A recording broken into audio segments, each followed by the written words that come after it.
The evening had settled over the Scottish Highlands like a soft blanket, and in his quiet study, Newt Scamander pulled his favourite worn armchair closer to the crackling fire. The flames cast dancing shadows across shelves lined with journals, sketches, and carefully preserved feathers. Outside the window, the first stars were beginning to appear, and somewhere in the distance, an owl called out to the approaching night. Newt reached for a leather journal, its cover darkened by years of handling and marked with the careful notations of decades spent among magical creatures. He opened it gently, the way one might greet an old friend, and settled back into his chair. The fire popped softly, sending a shower of amber sparks up the chimney. "There are creatures in this world," he began, his voice barely above a whisper, "whose very existence reminds us that magic is not merely about spells and wands, but about wonder itself, and perhaps none embody this more completely than the unicorns of the Forbidden Forest."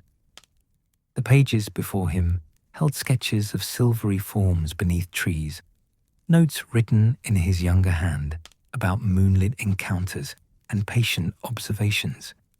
He traced one drawing with a weathered finger, remembering. "I first saw a unicorn when I was a student at Hogwarts," he continued, his eyes distant with memory. "It was during my 3rd year, on a night much like this one, when sleep eluded me and I found myself drawn to the edge of the Forbidden Forest.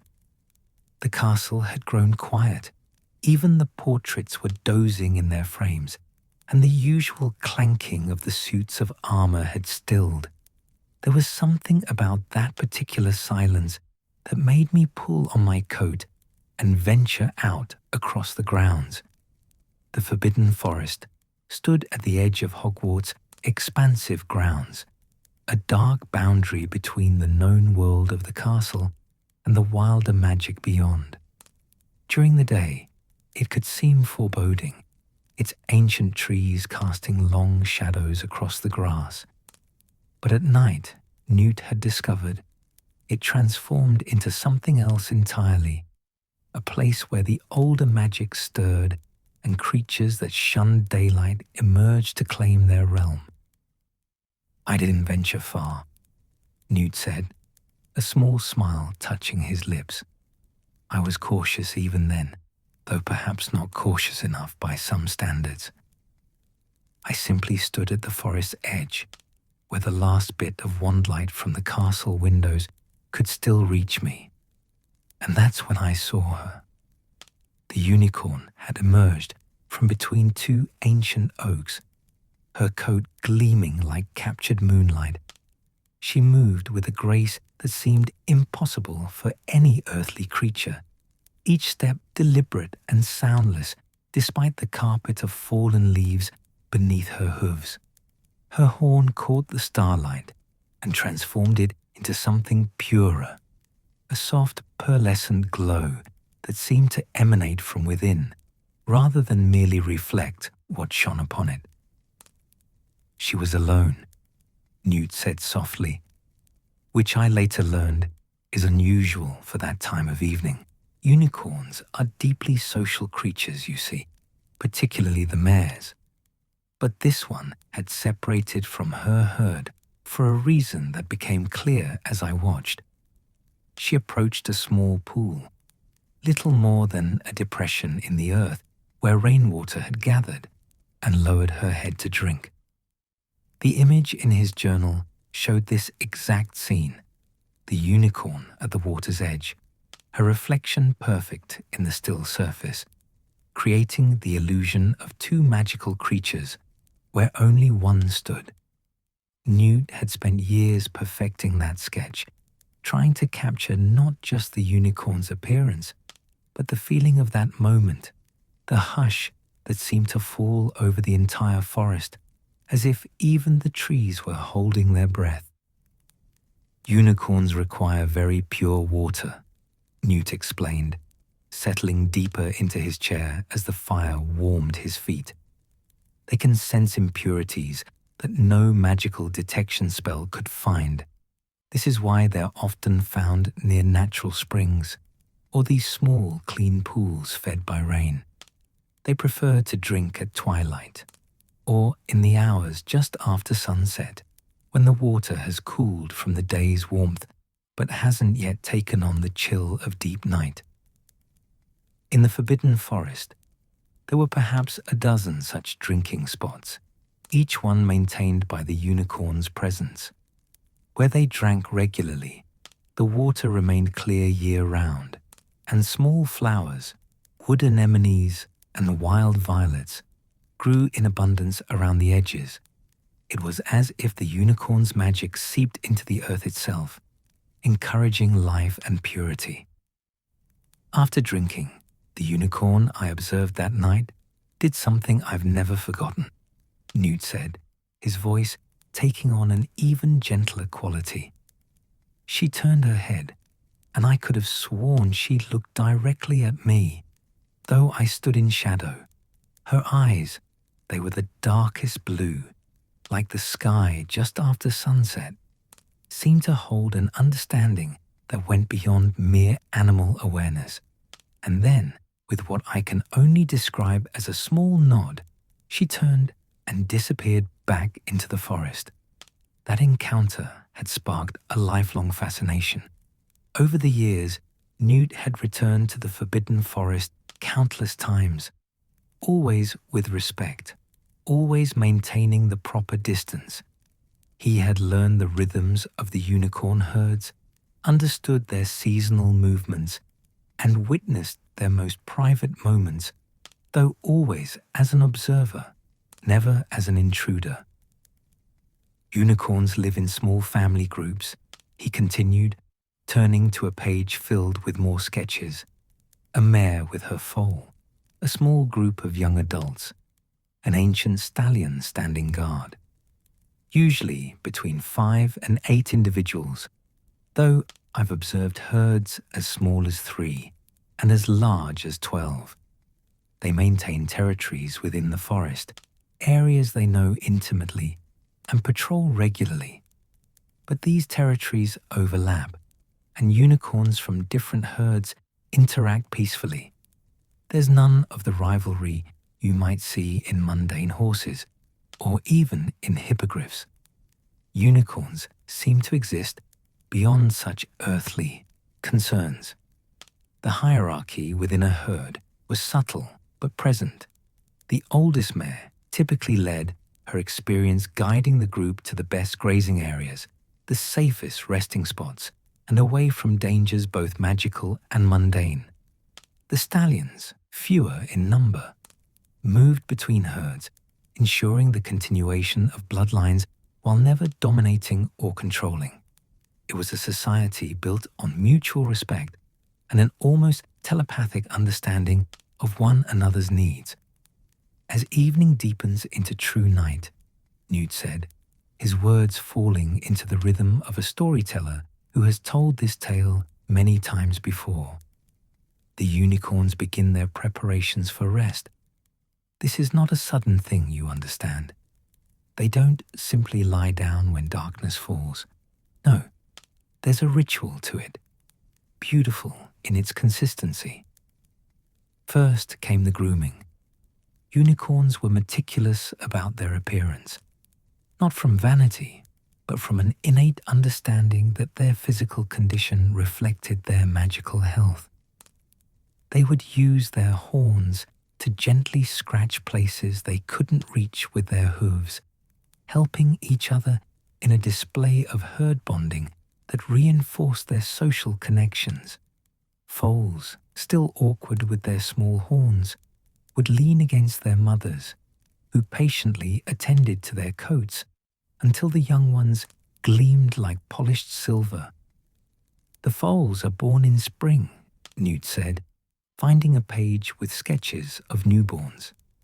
They arrive with coats of pure gold, a color that gradually transforms to silver as they mature. It takes about 2 years for the transformation to complete, and during this time, the foals are guarded constantly by the entire herd. Unicorn young are playful creatures, full of an innocent curiosity that even their naturally cautious species cannot suppress. He remembered watching a pair of golden foals one spring evening, their legs still uncertain beneath them as they explored the area around their mothers. They had discovered a fallen log covered in soft moss and had taken turns hopping over it, their small horns, barely more than nubs, catching the fading light. Their mothers had stood nearby, ever watchful, but allowing the play to continue. There was something deeply peaceful about witnessing such scenes, a reminder that even in magical creatures, the bonds of family and the joy of simple play transcended species. Young unicorns learn to sleep standing from their first night, Newt continued. It's instinctive, born from millennia of evolution in forests where lying down might mean vulnerability. But they don't learn to sleep deeply while standing until they're older. For the first few months, foals often lean against their mothers, borrowing stability while their muscles develop the strength to lock their legs in the particular way that allows rest without collapse. The adult unicorns had perfected this art. Newt's notes described the precise angle of their legs, the way they distributed their weight, the slight lowering of their heads that indicated the transition from alertness to rest. Their horns would dim during sleep, the brilliant glow fading to something softer, like pearls in candlelight. This dimming wasn't a loss of magic, but rather a conservation of it, the unicorns drawing their power inward for the restoration that sleep provided. There's a particular glade in the Forbidden Forest, Newt said, his voice dropping even lower, as if sharing a precious secret, where the unicorns gather most often for their evening rest. It's not far from the castle, perhaps a 20-minute walk for a human, though the path is neither straight nor easy to follow. The trees there are ancient, older even than Hogwarts itself, and they form a natural circle around a clearing carpeted with moss and soft grass.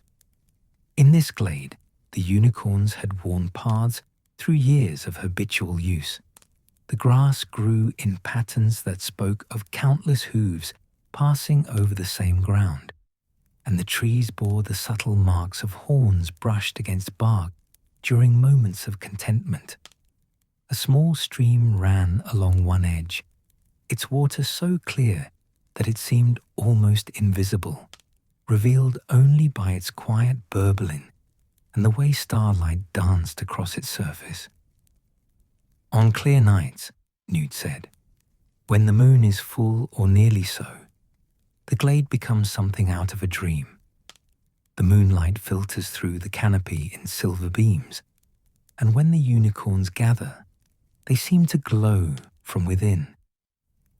I've sat at the edge of that clearing, always downwind, always respectfully distant, and watched them settle for the night. It's a privilege few wizards have been granted, and one I've never taken lightly. The settling process followed a pattern. The older unicorns would enter the glade first, their experienced eyes scanning for any signs of danger or disturbance. They would check the perimeter, walking the circle of trees with measured steps, their horns brightening slightly as they tested the magical atmosphere of the space. Only when satisfied that all was well would they signal the others. The signal is subtle, Newt explained. A soft exhale, barely audible to human ears, but unmistakable to other unicorns. Then the rest of the herd would emerge from the forest, the mares and foals entering with less caution, now that safety had been confirmed. The foals, tired from a day of exploration and play, would already be stumbling slightly, ready for rest. The unicorns would position themselves in a loose circle, all facing outward. This formation allowed them to watch in all directions while still remaining close enough to provide mutual protection and comfort.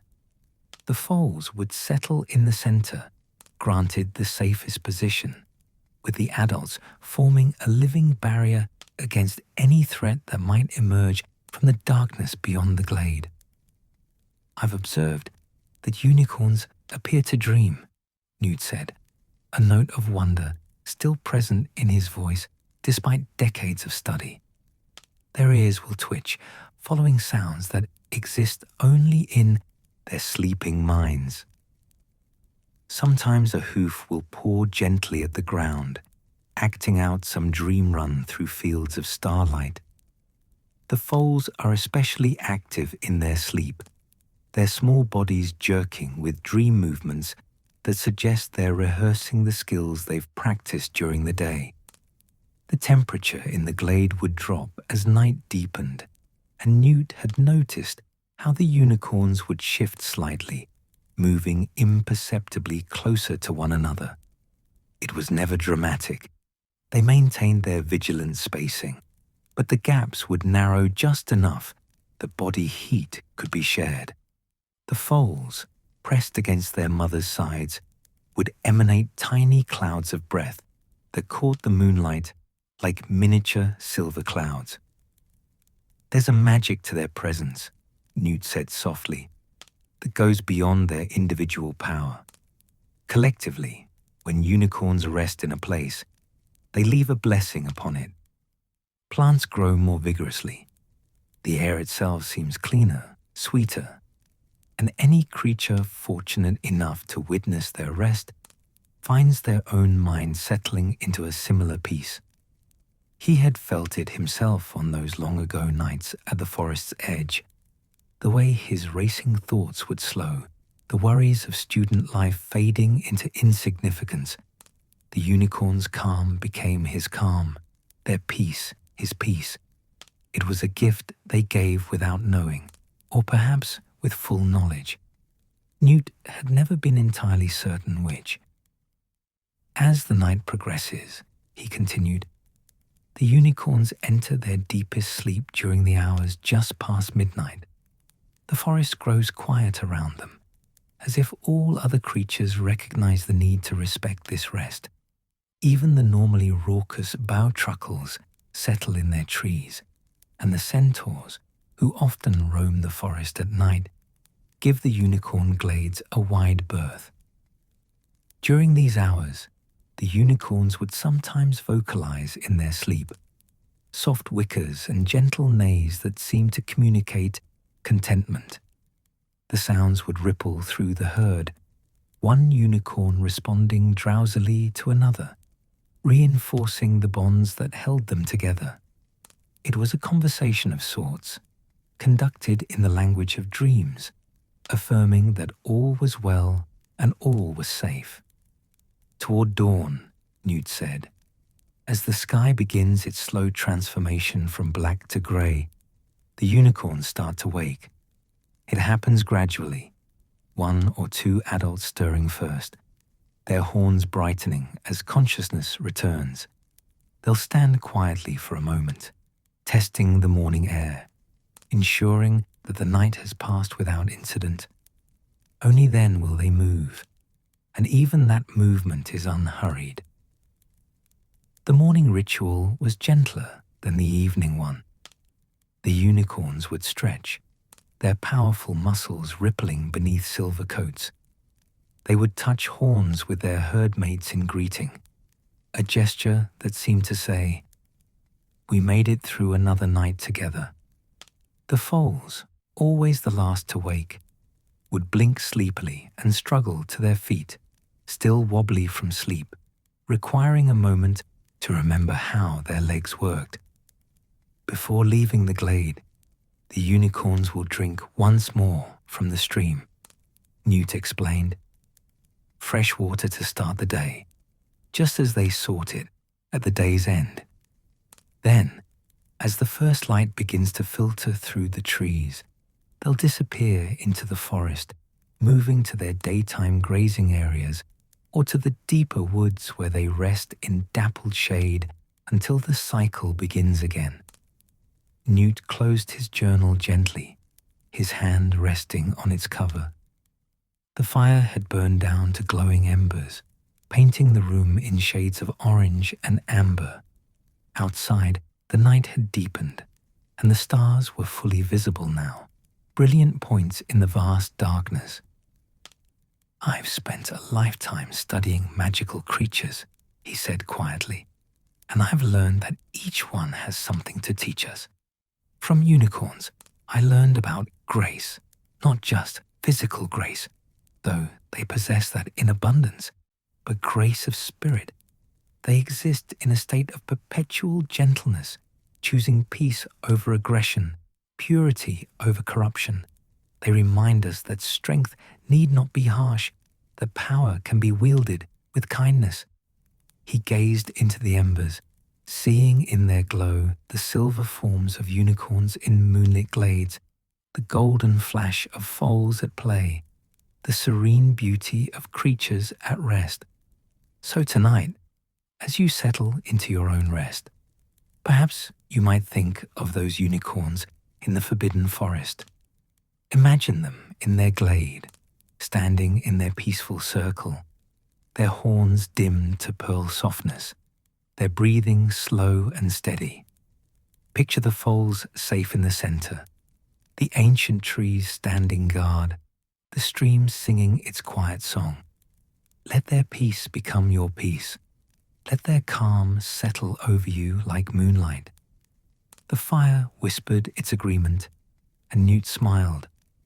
Somewhere in Scotland, in a forest that touched the grounds of a castle, unicorns were doing exactly as he described, standing in their glade, wrapped in magic and moonlight, at peace with the world and themselves. And in that peace, there was a magic stronger than any spell, the simple, profound magic of rest, of safety, of belonging to the night and knowing that morning would come, as it always did, bringing with it another day of wonder. Newt's eyes grew heavy, and he let them close, the journal still resting beneath his hand. In his mind, he walked once more through the forbidden forest, following paths he'd known since boyhood, drawn by the silver glow of creatures who embodied everything beautiful about magic. The unicorns were sleeping, and so, at last, should he.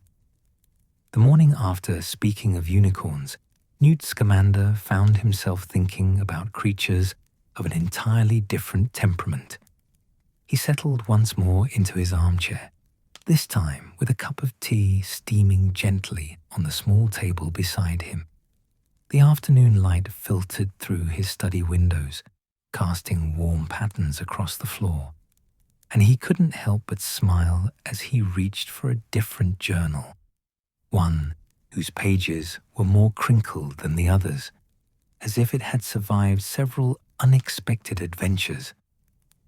"Yesterday evening, we spoke of unicorns," he began, his voice carrying that same gentle quality that made even the most anxious listener feel at ease. Creatures of grace and purity, symbols of all that is noble in the magical world. But today, I'd like to tell you about creatures who are, shall we say, rather different in character. No less magical, mind you, and certainly no less deserving of our affection. Today, we speak of nifflers. He opened the journal to reveal sketches of small, black, furry creatures with long snouts and flat, paddle-like front paws.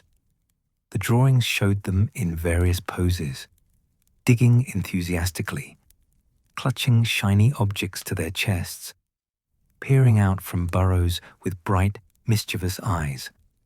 Several pages bore small tears, and what appeared to be muddy paw prints, souvenirs from field research conducted with particularly playful subjects. "I must confess," Newt said, his eyes twinkling with amusement, "that nifflers hold a special place in my heart, despite, or perhaps because of, the considerable trouble they've caused me over the years. They're attracted to shiny objects, you see, and possess an almost supernatural ability to locate and acquire anything that glitters, regardless of how well it might be hidden or how firmly its owner believes it to be secured." The first time Newt had encountered nifflers, he'd been a fourth-year student at Hogwarts.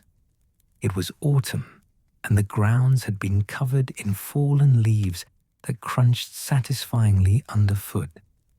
He'd been exploring near the edge of the Forbidden Forest, notebook in hand as always, when he'd spotted something unusual, a small mound of earth that hadn't been there the previous day, surrounded by a suspicious scatter of what looked like galleons. "I thought at first that someone had dropped their coin purse," Newt recalled, "and being the helpful sort, I bent down to collect the coins so I might return them to their owner. But the moment my fingers touched the first galleon, the earth beside me erupted, and out popped the most indignant little creature I'd ever seen." The niffler had been young, perhaps only a few months old, with fur so black it seemed to absorb the autumn sunlight. Its duck-like snout had been covered in dirt, and its beady eyes had fixed on Newt with an expression that clearly communicated, "Those are my galleons. Thank you very much." The creature's front paws, oversized for its body, had clutched protectively at the entrance to its burrow. "We stared at each other for a long moment," Newt said, chuckling at the memory. "I'd read about nifflers, of course, but seeing one in person was entirely different. They're remarkably expressive creatures, capable of conveying complex emotions with just a look. This particular niffler was communicating quite clearly that I was trespassing on private property and that my presence was most unwelcome. But Newt, ever patient with magical creatures, had simply sat down at a respectful distance and waited. He'd learned early in his studies that rushing at any creature, no matter how small, was the surest way to ensure it would never trust you. So he sat, occasionally making notes in his book, appearing supremely disinterested in both the niffler and its hoard of shiny objects. Curiosity, you see, is a trait nifflers share with cats, Newt explained. They simply cannot resist investigating something new, particularly if that something appears to be deliberately ignoring them. It took perhaps 20 minutes, but eventually that young niffler crept out of its burrow to examine this strange human who had invaded its territory but showed no interest in stealing its treasures. The niffler had approached in stages, darting forward a few inches before freezing, nose twitching as it tested the air. Newt had remained perfectly still, barely breathing, until the creature was close enough that he could see the individual hairs of its velvety fur and the intelligence gleaming in its dark eyes. Then, moving with infinite slowness, he'd reached into his pocket and produced a brass button, shiny but worthless. The transformation was immediate, Newt said with obvious delight. All suspicion vanished, replaced by pure, focused desire. The niffler's eyes locked onto that button with the intensity of a trained aura spotting a dark wizard. Its little paws reached out, trembling with eagerness, and when I placed the button on the ground between us, the creature snatched it up with a speed that would have impressed a seeker catching the snitch. From that moment, a friendship had been born. Over the following weeks, Newt had returned regularly to that spot, always bringing small offerings: a tarnished knut, a bit of coloured glass that caught the light, a snippet of gold ribbon rescued from the Transfiguration classroom. The niffler, whom Newt had privately named Sparkle, had gradually allowed him closer, until eventually he was permitted to observe the burrow entrance and the creature's evening routines. Nifflers are native to Britain, Newt explained, settling deeper into his chair as the afternoon light shifted, and they're remarkably well adapted to our climate. They prefer to make their homes in areas with soft earth, near the edges of forests, in meadows, sometimes in gardens, much to the distress of wizarding homeowners who find their flower beds excavated overnight. The burrows can extend 10 feet down and spread out in a complex network of tunnels and chambers. Each burrow was a masterpiece of creature engineering. The main tunnel descended at an angle, preventing rainwater from flooding the deeper chambers. Side passages branched off at intervals, some leading to storage chambers for particularly prized treasures, others serving as emergency exits. The sleeping chamber, always located at the burrow's deepest point, was carefully constructed to maintain a constant temperature regardless of the weather above ground. What fascinated me most, Newt continued, was discovering that nifflers don't simply pile their treasures haphazardly.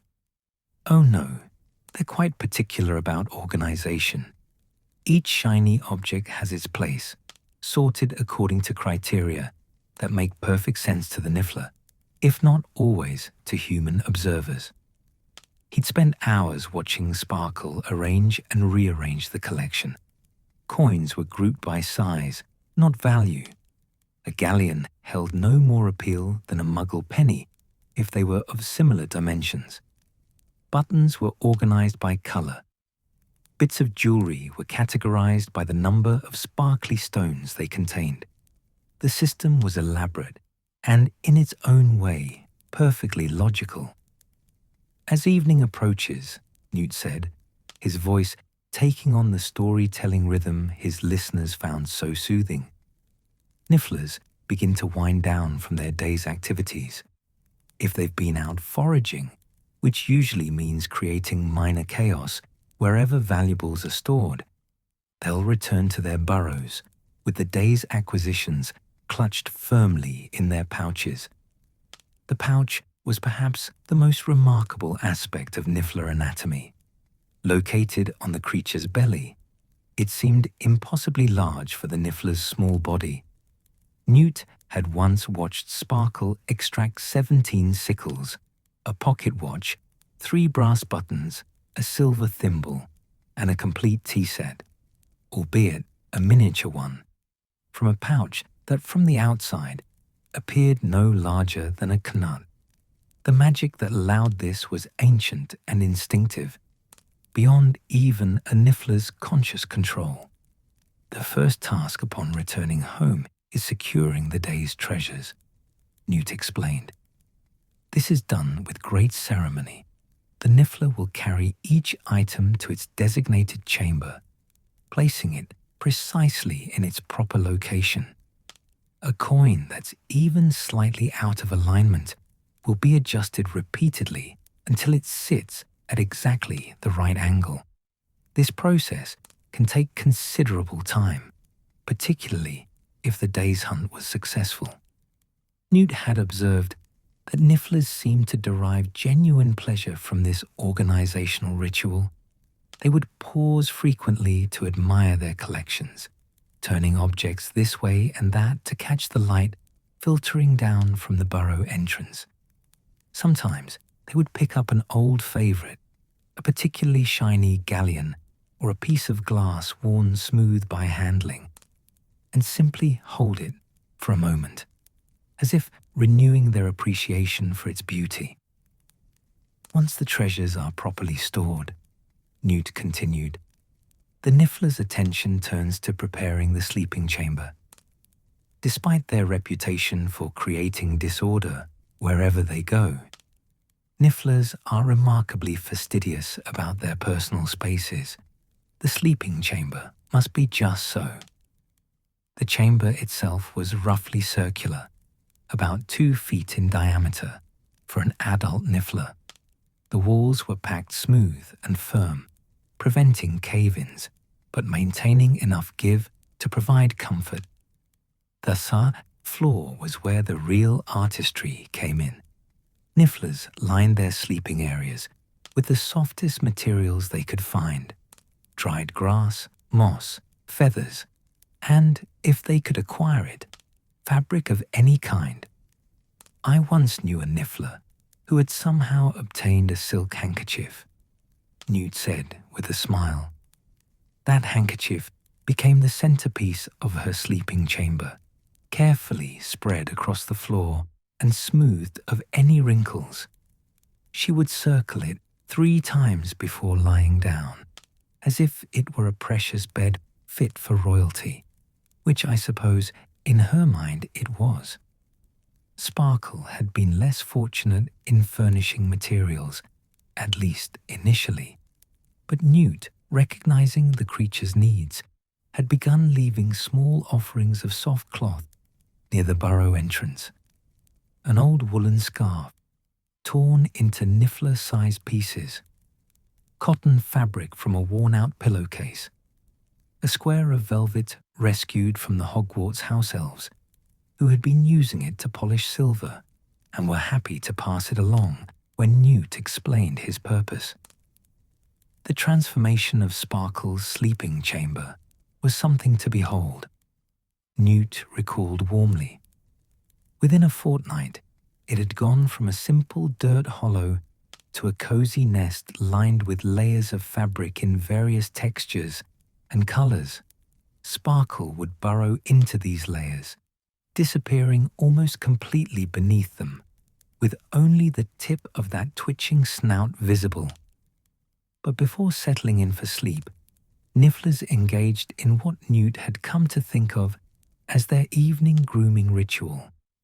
Using their paddle-like paws, they would clean their fur meticulously, working from snout to tail in systematic strokes.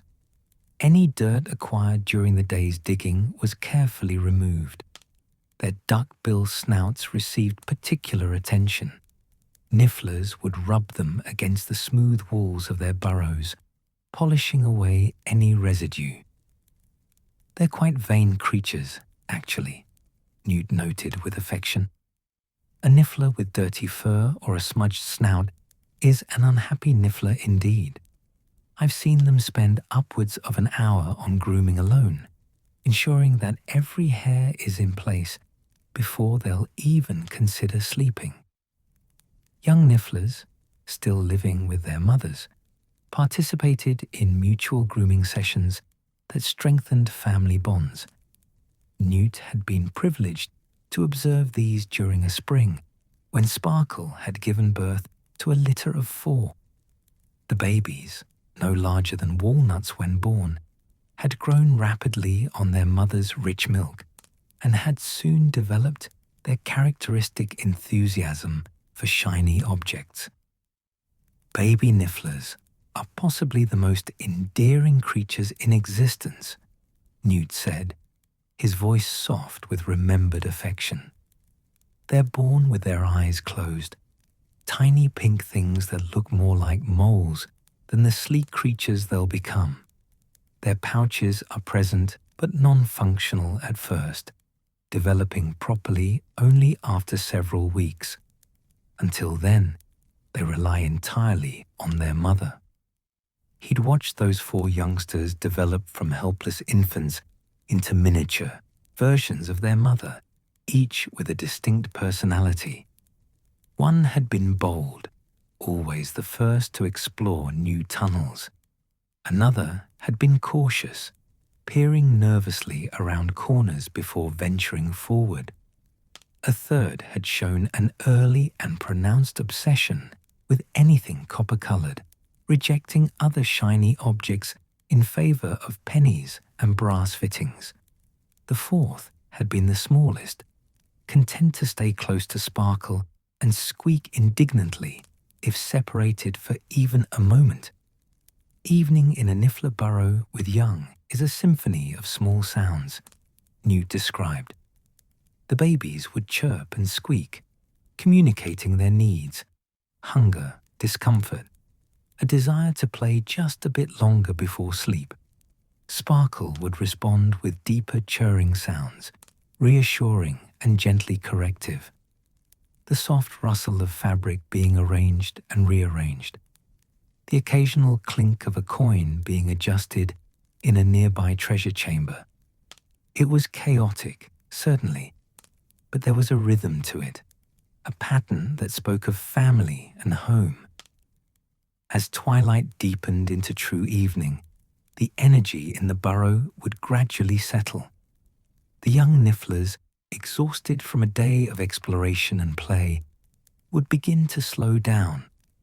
Their squeaks would become less frequent, their movements less energetic. One by one, they would burrow into the soft fabric of the sleeping chamber, nestling against their mother's warm fur. Sparkle was extraordinarily patient, Newt remembered. The youngsters would climb over her, use her as a pillow, accidentally kick her in their sleep, and through it all, she remained calm and protective. She would curl her body around them, creating a living fortress of warmth and security. Her snout would rest near the burrow entrance, always alert even in rest, ready to defend her family against any threat. Adult nifflers, without young to care for, had different evening routines, but they shared the same basic need for security and comfort. Some, like Sparkle in her younger days, would spend the final minutes before sleep making one last check of their treasure collections, as if counting their blessings before surrendering to sleep.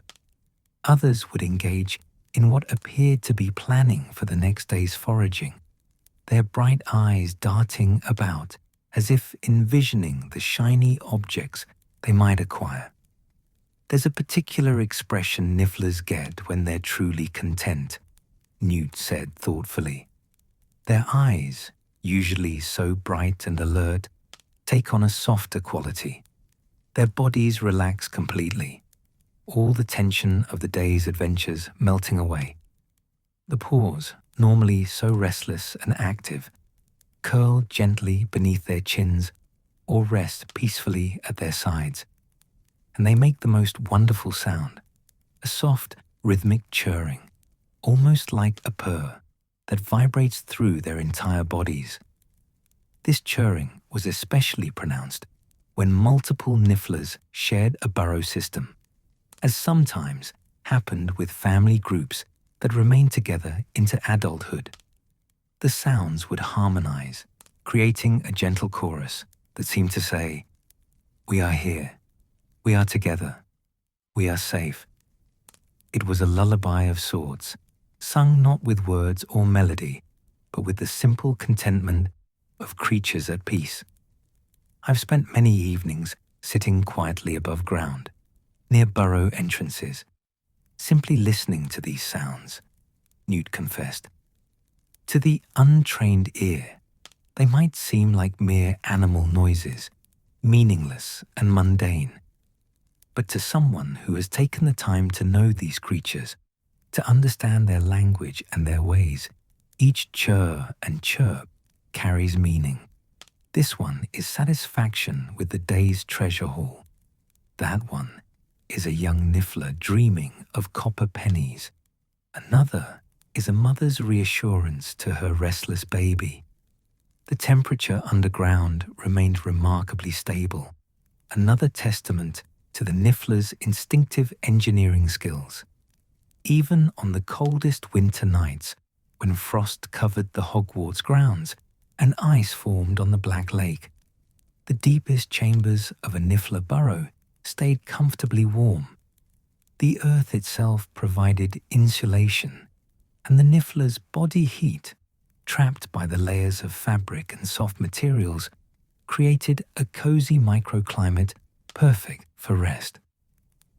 On particularly cold evenings, Newt noted, nifflers will burrow even deeper into their fabric nests, sometimes disappearing entirely from view.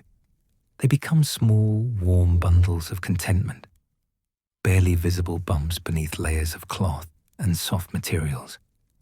Their breathing slows, becoming deep and regular, and they enter a state of profound rest that allows their bodies to recover from the day's exertions. Dreams, Newt had concluded from his observations, were common among nifflers. He'd seen their paws twitch as if digging through dream earth toward dream treasures. Their snouts would wrinkle and shift, perhaps imagining the scent of a particularly appealing galleon. Occasionally, soft squeaks would emerge from the sleeping creature, muffled by fabric but audible to a patient listener positioned near the burrow entrance. "I've often wondered what nifflers dream about," Newt mused. "Endless rooms filled with shiny objects, perhaps. Burrows lined entirely in silk and velvet. Or maybe simpler things.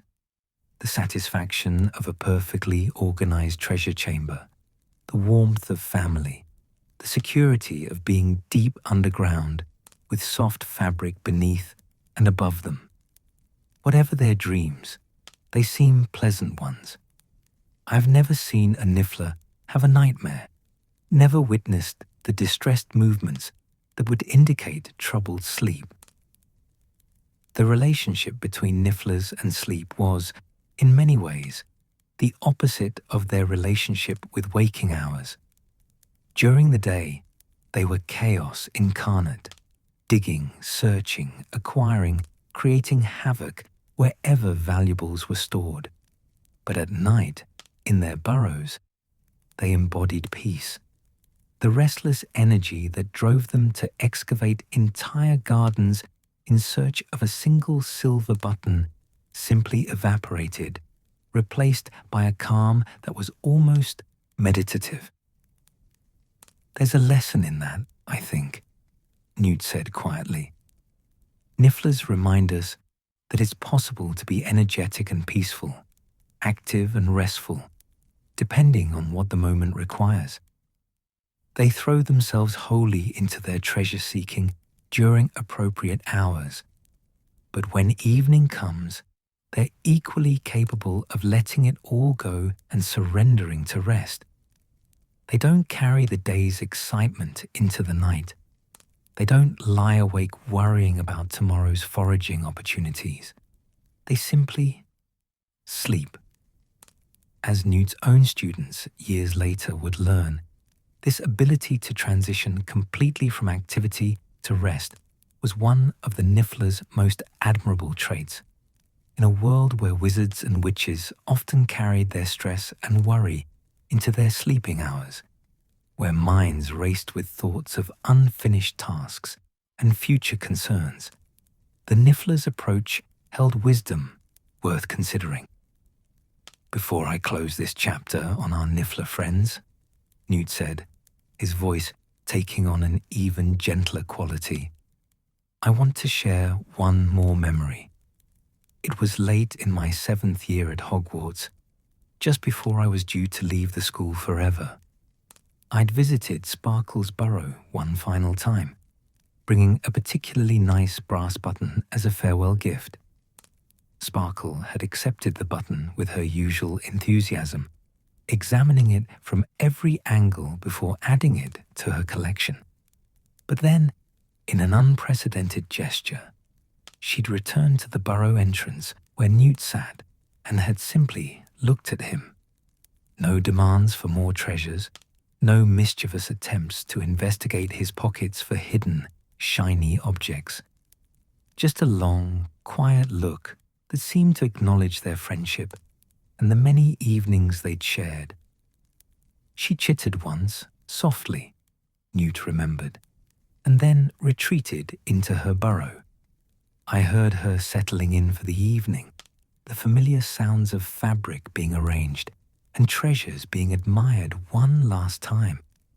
And I realized that while I would miss Hogwarts and its grounds, I would miss these small moments most of all, the privilege of knowing creatures on their own terms, in their own spaces, as they truly were. The light had faded from Newt's study windows while he spoke, and evening had crept in unnoticed. He set aside the crinkled journal with its muddy paw prints and sketches, letting his eyes close for a moment. Somewhere in Britain, countless nifflers were settling into their burrows, organizing their treasures, burrowing into soft nests, and surrendering to the peace that nighttime brings. So tonight, Newt whispered, as you prepare for your own rest, perhaps think of the nifflers in their cozy burrows. Imagine them deep beneath the earth, surrounded by their beloved treasures, nestled in fabric soft as clouds. Picture them churring contentedly, their day's work done, their evening rituals complete. Let their ability to release the day's chaos and embrace the night's peace become your own. Let your thoughts settle like treasure in a well-organized chamber, each in its place, admired once more, then set aside until morning. Outside, the first stars were appearing, and the evening breeze carried the scent of grass and earth. In burrows across the land, nifflers dreamed their shiny dreams, and Newt, smiling at memories both distant and clear, let his own thoughts drift toward rest. The nifflers were sleeping, and so gently should we all. Evening had returned to Newt Scamander's study, bringing with it the soft violet light of twilight. He stood at his window for a long moment, watching the sun slip below the distant hills, painting the sky in shades of amber and rose. There was something about this particular hour, neither day nor night, but suspended beautifully between, that always made him think of hippogriffs. He returned to his chair, this time carrying a journal bound in worn leather, with brass corners that had tarnished to a deep bronze. The pages within were filled with sketches of magnificent creatures, part eagle and part horse, captured in various poses of grace and power. Some drawings showed them in flight, wings spread wide. Others depicted them at rest, and it was these images that Newt turned to now. Tonight, he began, his voice carrying the warmth of someone greeting old friends. We speak of creatures who understand something essential about dignity, respect, and the gentle rituals that mark the transition from day to night. We speak of hippogriffs. The word itself seemed to demand a certain reverence, and Newt spoke it accordingly. Hippogriffs were not creatures to be taken lightly or approached with casual indifference. They were proud beings, intelligent and deeply aware of propriety, yet capable of profound gentleness once trust had been established. My first encounter with a hippogriff occurred during my 5th year at Hogwarts, Newt said, settling into the rhythm of his story. The care of magical creatures professor at that time was a wizard named Professor Sylvanus, who believed that students learned best through direct observation rather than merely reading about creatures in textbooks. He was, I think, ahead of his time in that philosophy. Professor Sylvanus had arranged for a small herd of hippogriffs to be temporarily housed in a paddock near the edge of the Forbidden Forest. The area had been carefully prepared, a spacious enclosure with strong fencing, though everyone understood that the fence was more symbolic than practical. A hippogriff that wished to leave could simply fly away. They remained because they chose to, because they'd been treated with the respect they required and found the arrangement acceptable. The first lesson Professor Sylvanus taught us, Newt recalled, was the bow. Not a casual nod or a half-hearted inclination of the head, but a proper bow, back straight, eyes never leaving the creature, the gesture conveying genuine respect rather than mere politeness. A hippogriff knows the difference, he told us, between someone who bows because they've been told to and someone who bows because they truly understand what they're asking. Newt had watched several of his classmates attempt the bow, some successful, others not. The hippogriff's responses were immediate and unmistakable. To a respectful bow, they would return the gesture, their great eagle heads dipping in acknowledgement, their fierce eyes softening slightly. To a careless or mocking attempt, they would simply turn away, dismissing the offender as unworthy of their attention. When my turn came, Newt said quietly, I approached a hippogriff named Cloudwing, a magnificent creature with feathers the color of storm clouds and a coat of dappled grey. I'd observed the previous attempts carefully, noting what worked and what didn't. So I stopped at the proper distance, perhaps 10 feet, far enough to show I wasn't presuming intimacy, but close enough to demonstrate I wasn't afraid, and I bowed. The moment had stretched, seeming to last far longer than the few seconds it actually occupied. Newt had remained bent forward, his eyes on Cloudwing, waiting for judgment. The hippogriff had regarded him with an intensity that felt like being examined down to his very soul. Then, slowly, majestically, Cloudwing had bowed in return.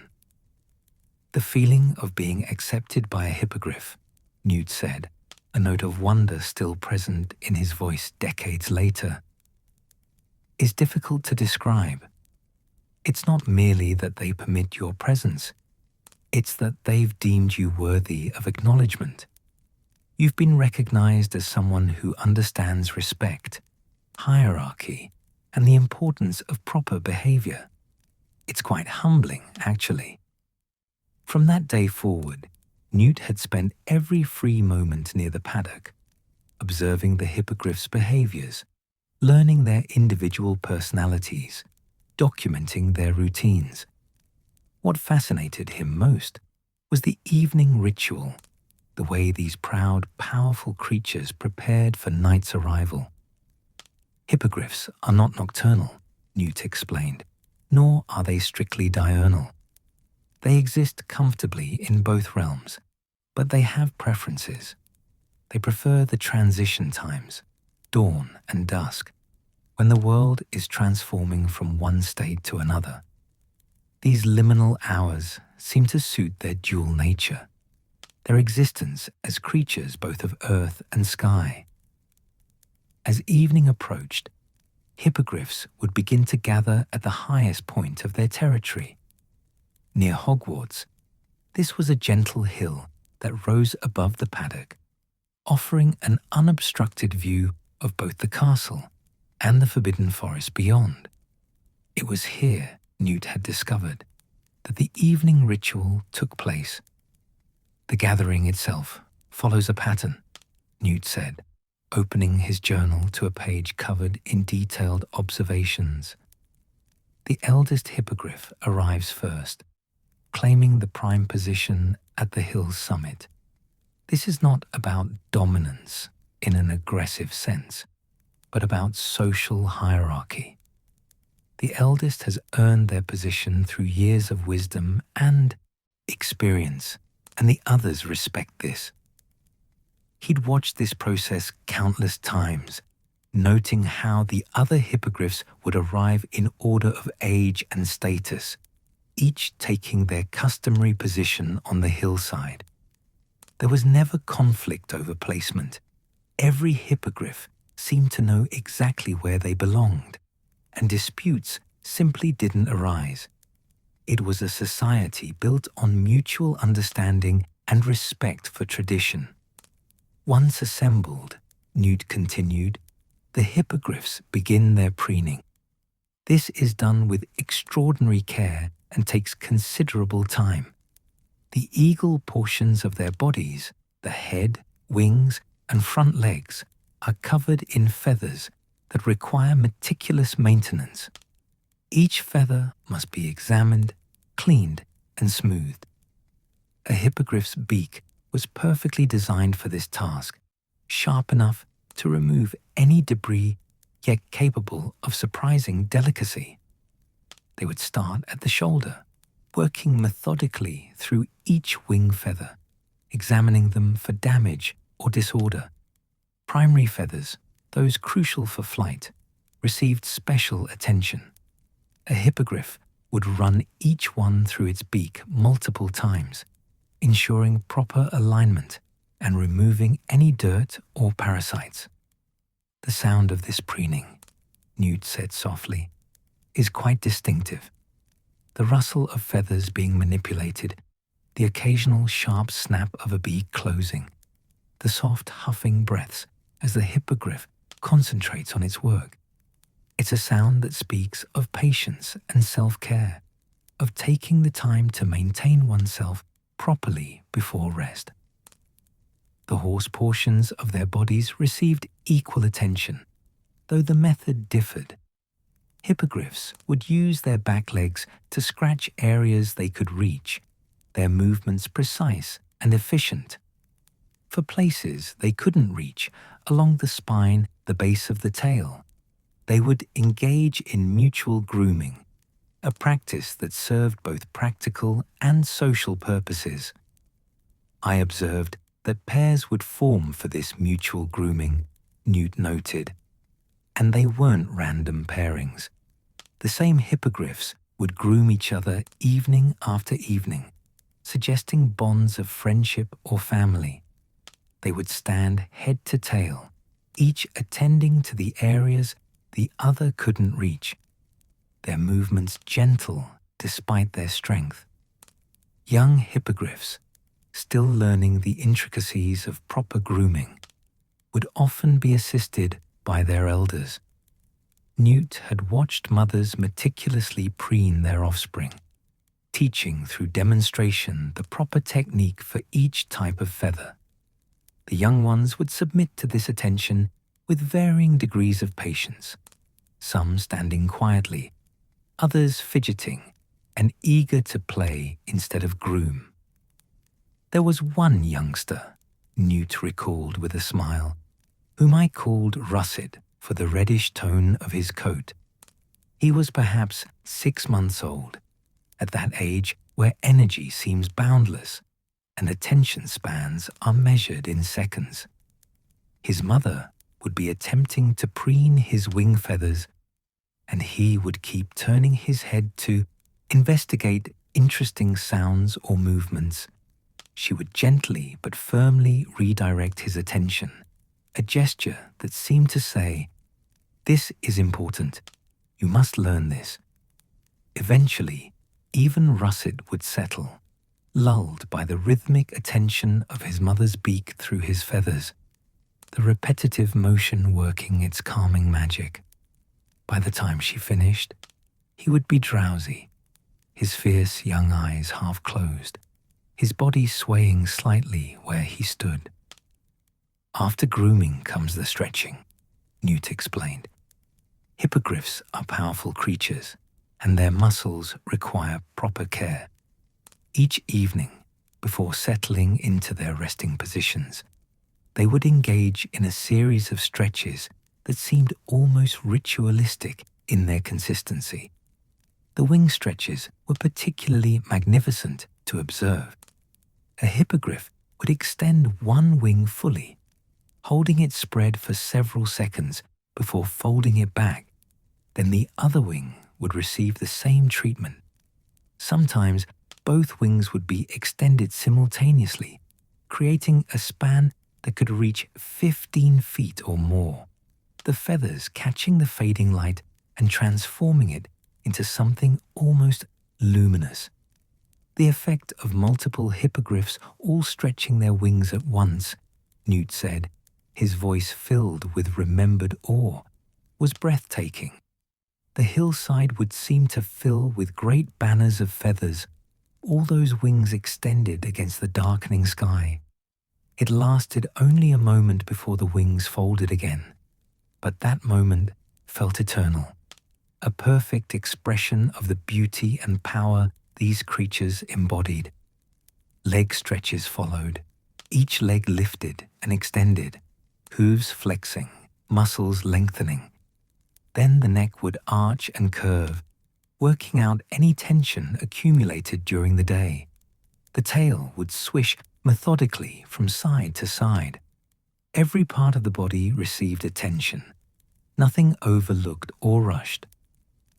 What struck me most, Newt reflected, was how this ritual seemed to serve a dual purpose. Certainly, it was practical. Grooming kept feathers flight-ready and coats healthy. Stretching prevented muscle stiffness. But it was also meditative. The repetitive motions, the focus required, the time taken, all of it seemed to help the hippogriffs transition from the alertness of day to the calm of evening. It was as if they were consciously setting aside their daytime concerns and preparing their minds as well as their bodies for rest. As twilight deepened toward true darkness, the hippogriffs would begin to settle into their resting positions. This, too, followed a particular pattern. The eldest hippogriff, having finished his evening routine, would fold his legs beneath him and lower himself to the ground at the hill's summit. One by one, in the same order they'd arrived, the others would follow suit. A resting hippogriff is a study in controlled power, Newt observed. They don't simply collapse to the ground as a tired horse might. Every movement is deliberate. The front legs fold first, lowering the eagle half of the body. Then the back legs fold, bringing the horse half down. The wings settle against the sides, not tucked away but lying loosely, ready to spread at a moment's notice. The head remains upright, never drooping, alert even in rest. The formation they created was strategic, arranged in a loose circle. Each hippogriff faced outward, giving them a 360-degree view of their surroundings. This wasn't paranoia, but practical wisdom.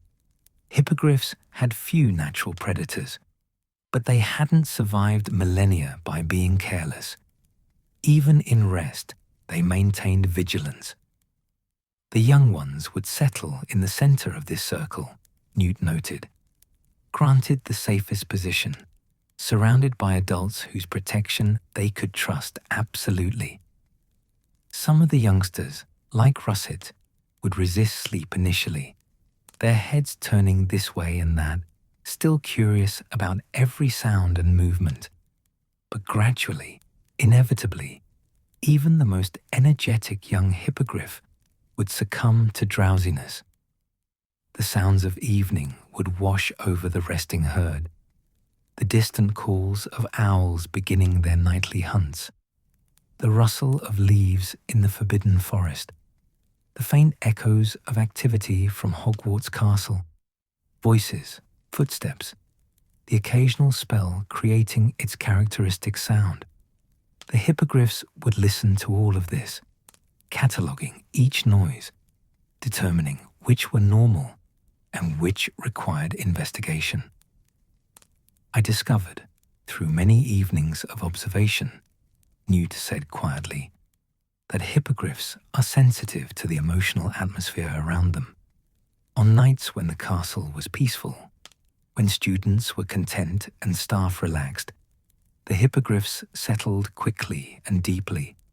But on nights when tension or worry filled the air, before examinations, during conflicts, when trouble was brewing, the hippogriffs remained more alert, their rest lighter, their attention more focused on the castle.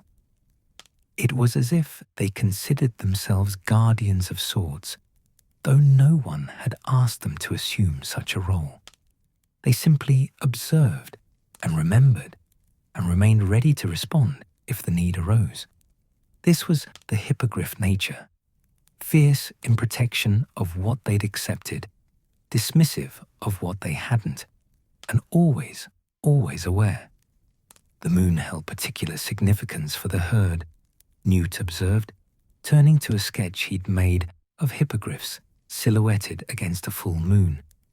On clear nights, when the moon was bright, the hippogriffs would orient themselves to face it, as if paying homage to the light. Their feathers would catch the moonbeams, transforming each creature into a being of silver and shadow. Full moon nights seemed to energize them slightly, even in their rest. Their eyes would remain more open, tracking the moon's progress across the sky. Occasionally, one would raise its head and release a cry, not a screech or a whinny, but something that combined elements of both, a sound that carried across the grounds and into the castle, causing students to pause and listen. Those cries, Newt said, were communication, though I never fully deciphered their meaning. Sometimes they seemed to be contact calls, each hippogriff affirming its presence to the others. Other times they carried different tones, warning, perhaps, or announcement, or simply the expression of a feeling for which humans have no words. On cloudless nights, when stars filled the sky in countless thousands, the hippogriffs would sometimes remain awake longer than usual, their gazes fixed upward. Newt had wondered what they thought about those distant points of light, whether they saw them as fellow creatures of the air, whether they felt any kinship with things that flew higher than even they could reach. There's a legend, Newt said softly, that hippogriffs were created when a mare looked at the sky and wished to fly, and an eagle looked at the ground and wished to run. Magic heard both wishes and answered them by creating a creature that could do both. I've never found evidence supporting this legend, but on nights when I watched the herd gazing at the stars, I found myself believing it might contain some truth. As the night progressed and the castle quieted, the hippogriffs would enter their deepest rest.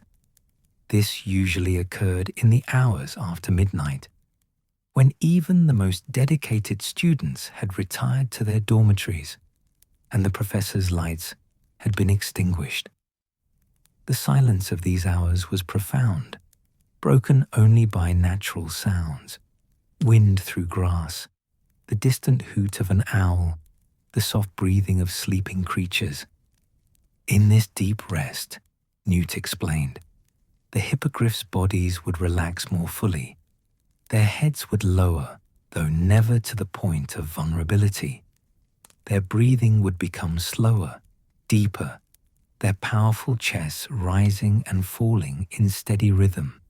The feathers would settle more closely against their bodies, creating smooth lines where before there had been slight ruffling. Dreams seemed to visit hippogriffs as they did most creatures. Newt had seen their talons flex as if gripping prey or perch. Wings would twitch slightly, perhaps reliving flights through open skies. Their beaks would make small clicking sounds. Their ears swivel to track dream sounds that only they could hear. I often wondered what hippogriffs dreamed about, Newt mused. Flight certainly, the joy of riding wind currents, the satisfaction of a graceful landing. Perhaps they dreamed of the respect they'd earned, the successful rearing of young, the security of their herd. Or maybe they dreamed of things I couldn't imagine, experiences unique to their dual nature, sensations that only a creature both of earth and air could comprehend. The night would continue its slow wheel toward dawn, and through it all, the hippogriffs maintained their circle, their communal rest, both individual and collective. Each creature slept in its own way, according to its own needs, yet all remained connected through invisible bonds of herd loyalty and mutual protection. Before dawn arrived, Newt said, his voice growing softer still, usually in that hour when night is darkest, just before yielding to day, the eldest hippogriff would wake. I rarely missed this moment, though it cost me considerable sleep over the months I observed them. The awakening was subtle, eyes opening, head lifting just slightly, a quiet assessment of the environment. Only when satisfied that all was well would the elder hippogriff make a soft sound, a gentle call that began the process of waking the herd. One by one, the others would stir. The process was the reverse of settling. Heads lifted first, then the upper body, finally the legs unfolding to lift the hippogriff to its full standing height. They would shake themselves, wings spreading briefly to resettle feathers, bodies moving in ways that worked out any stiffness from the night's rest. And then, Newt said, would come the morning bow. This was different from the bows exchanged with humans. This was a greeting between equals, acknowledgement of another night passed in safety and community. The hippogriffs would bow to each other, particularly the younger ones to the elder, and in those bows was a recognition of the bonds that held them together. As the first light touched the eastern horizon, the hippogriffs would often take to the air, one final flight before the day's activities truly began. Newt had watched them wheel and soar against the brightening sky, their forms dark silhouettes that gradually gained color as the sun rose. It was a celebration of sorts, a joyful expression of being alive and capable and together. My time observing that particular herd ended when they were relocated to a more permanent sanctuary, Newt said, closing his journal gently. But I've carried the lessons they taught me throughout my life. Hippogriffs understand the importance of ritual, of taking time to prepare properly for rest. They value community while respecting individuality. They demonstrate that strength need not preclude gentleness, that pride and kindness can coexist in the same being. Outside Newt's window, the evening had completed its transformation into night. Stars shone clearly in the darkness, and somewhere in the distance, perhaps on some hillside, hippogriffs were settling into their evening routines. So tonight, Newt whispered, as you prepare for your own rest, think of the hippogriffs on their hill. Picture them grooming their magnificent feathers with care and patience. See them stretching wings and legs, releasing the day's tensions. Imagine them settling into their protective circle, facing outward, watching over each other through the dark hours. Let their dignity become your dignity. Let their respect for the rituals of rest inform your own approach to sleep. He paused, his eyes closing, a gentle smile on his weathered face. Remember to bow to the day that's ending, he said softly, acknowledging what it brought you, releasing what it asked of you.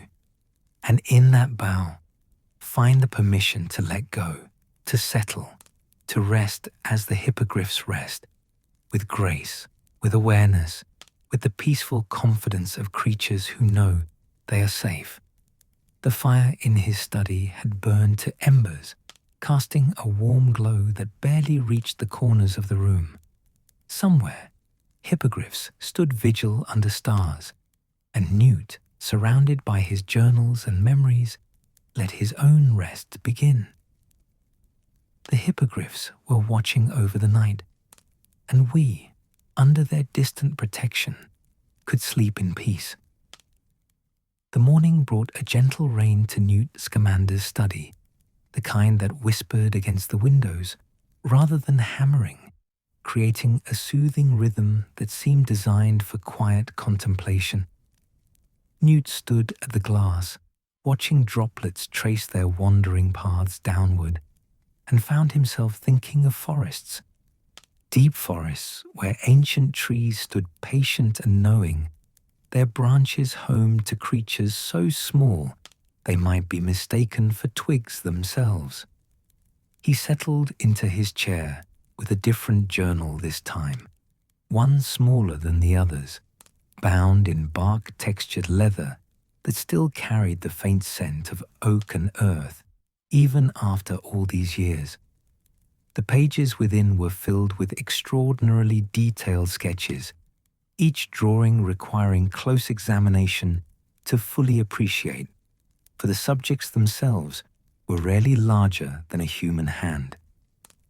Today, Newt began, his voice matching the gentle patter of rain, we venture into the quieter corners of the magical world.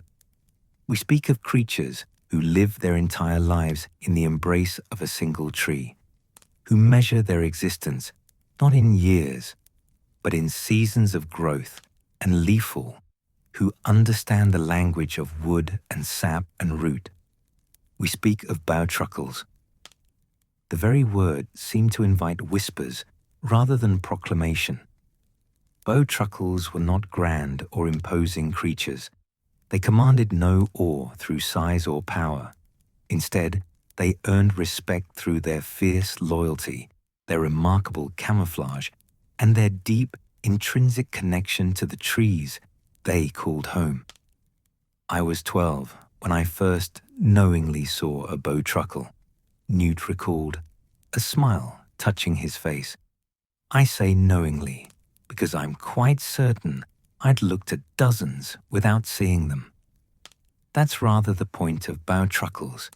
They don't wish to be seen, and they're extraordinarily good at achieving that wish. It had been autumn, and young Newt had been exploring the edges of the forbidden forest with the cautious curiosity that characterized his approach to magical creatures even then. He'd been examining an ancient oak, one whose trunk was so wide it would have taken 4 students linking hands to encircle it, when he'd noticed something unusual, a small cluster of twigs arranged in a pattern that didn't quite match the tree's natural growth. I stood very still, Newt said, barely breathing, simply watching. And after perhaps 5 minutes of absolute motionlessness on my part, one of those twigs moved, just slightly, a subtle shift that no actual twig would make. Then I saw the eyes, sharp and bright as polished beads, watching me with an intensity that seemed enormous for something so small. The bowtruckle had been no longer than his index finger, its body composed of what appeared to be small branches and twigs bound together by some invisible force. Its coloring perfectly matched the oak's bark, browns and greys with hints of green where lichen might grow. 2 long, thin fingers extended from each hand, designed perfectly for gripping bark and digging for insects. And those eyes, disproportionately large for its small face, held an intelligence that belied the creature's size. We regarded each other for a long moment, Newt remembered. The bowtruckle was assessing threat level, I later understood, determining whether I posed danger to its tree. I must have passed some test, because rather than disappearing, which it could have done in an instant, it remained visible, though clearly prepared to vanish if I made any sudden movement. From that day forward, Newt had made it his mission to learn everything he could about bowtruckles. He'd sought out the Hogwarts library's most obscure texts, interviewed the groundskeeper of the time, and spent countless hours in patient observation near the homes of these remarkable little creatures. Bowtruckles, Newt explained, opening his journal to a page covered in detailed anatomical drawings, are tree guardians.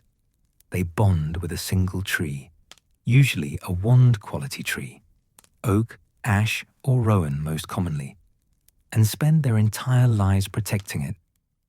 This isn't servitude or obligation. It's a relationship of profound mutual benefit. The tree provides home, sustenance, and safety. The bowtruckle provides defense against those who might harm the tree, particularly those who might attempt to harvest wood without permission or proper respect. Each tree of sufficient size and quality might house a small family of bowtruckles, typically between 2 and 8 individuals. They established territories within the tree's branches, invisible boundaries that each member respected. The largest, oldest bowtruckle claimed the prime location, usually a hollow near the tree's heart where the wood was strongest and most protected. The tree I observed most frequently, Newt said, was that same ancient oak where I'd had my first clear sighting. Over the months and years, I came to know its bowtruckle family intimately. There was Twig, my name for the eldest, who resided in a perfect hollow about 20 feet up the trunk. His mate, whom I called Bark, shared his hollow. They had 3 offspring of various ages. Branch, the eldest at what I estimated to be 5 years old, Splinter, perhaps 3, and Leaf, the youngest, barely a year old when I first identified her. Watching this family go about their daily routines had taught Newt more about community, cooperation, and the rhythms of life than any textbook could have conveyed. Each bowtruckle had its role, its territory, its responsibilities. Yet they worked together seamlessly, communicating through soft clicking sounds and subtle movements that Newt had gradually learned to interpret. As evening approaches in the forest, Newt said, his voice taking on the storytelling cadence that made even complex information feel like a fireside tale, bowtruckles begin their preparations for night. This starts well before sunset, triggered not by darkness, but by the changing quality of light filtering through the canopy above. The first task was always inspection. Each bowtruckle would methodically check its section of the tree, those long, delicate fingers probing every crack and crevice. They were searching for parasites, damage, signs of disease, anything that might threaten their home's health. When something concerning was found, the response was immediate and thorough. I once watched Twig discover a cluster of beetle larvae burrowing into the bark, Newt recalled. His reaction was fascinating. He didn't simply remove them and discard them. No, he extracted each one carefully, examined it with those sharp eyes, then consumed it. Bowtruckles are primarily insectivorous, you see, and threats to their tree often serve as dinner. It's an elegant solution. Protect the tree by eliminating the threat. Sustain yourself with the very thing you've eliminated. After the inspection came grooming, not of themselves, but of the tree. Bowtruckles would use their fingers to remove loose bark, clear away dead leaves caught in crevices, and smooth rough patches where the wood had been damaged. It was meticulous work, performed with obvious care and attention to detail. The tree responded to this care, Newt noted. I documented increased health indicators in trees with established bowtruckle families compared to similar trees without them. The bark was healthier, leaf production more robust, resistance to disease markedly higher. The relationship truly was symbiotic, each partner contributing to the other's well-being. As the light continued to fade, the bowtruckles would begin gathering materials for their sleeping arrangements. Despite living in trees, they didn't simply find a comfortable branch and settle there for the night. No, they constructed small nests within their hollows, weaving together fresh leaves, soft moss, and small twigs into cushioned beds. The construction process was remarkably sophisticated, Newt observed, turning to sketches that showed the interior of a bowtruckle hollow. They would create a foundation layer of small twigs arranged in a crosshatch pattern for stability. Upon this foundation, they'd layer moss, always the softest varieties, carefully selected from shaded areas of the tree's base. Then came leaves, chosen for size and pliability, arranged in overlapping patterns like roof tiles. The result was a nest both insulated and comfortable, perfectly sized for a bowtruckle's small body. Young bowtruckles learned this skill by watching their parents. Newt had documented little Leaf's first attempts at nest building, her tiny fingers fumbling with materials too large for her inexperienced coordination. Bark had supervised patiently, occasionally demonstrating proper technique, never taking over the task entirely. By the end of autumn, Leaf could construct a serviceable nest, though it lacked the refined perfection of her parents' work. Bowtruckles show remarkable individual personality in their nest preferences, Newt said with fondness. Twig liked his nest firm, with minimal leaf cushioning. Bark preferred deeper, softer arrangements. Branch incorporated unusual elements. I once saw him weave in a bright blue feather he'd found, purely for aesthetic reasons as far as I could determine. Splinter changed his nest configuration almost nightly, never satisfied, always experimenting. And Leaf simply copied whatever Bark did, the way children often imitate their parents. Once nests were prepared, the bowtruckles would begin their evening meal.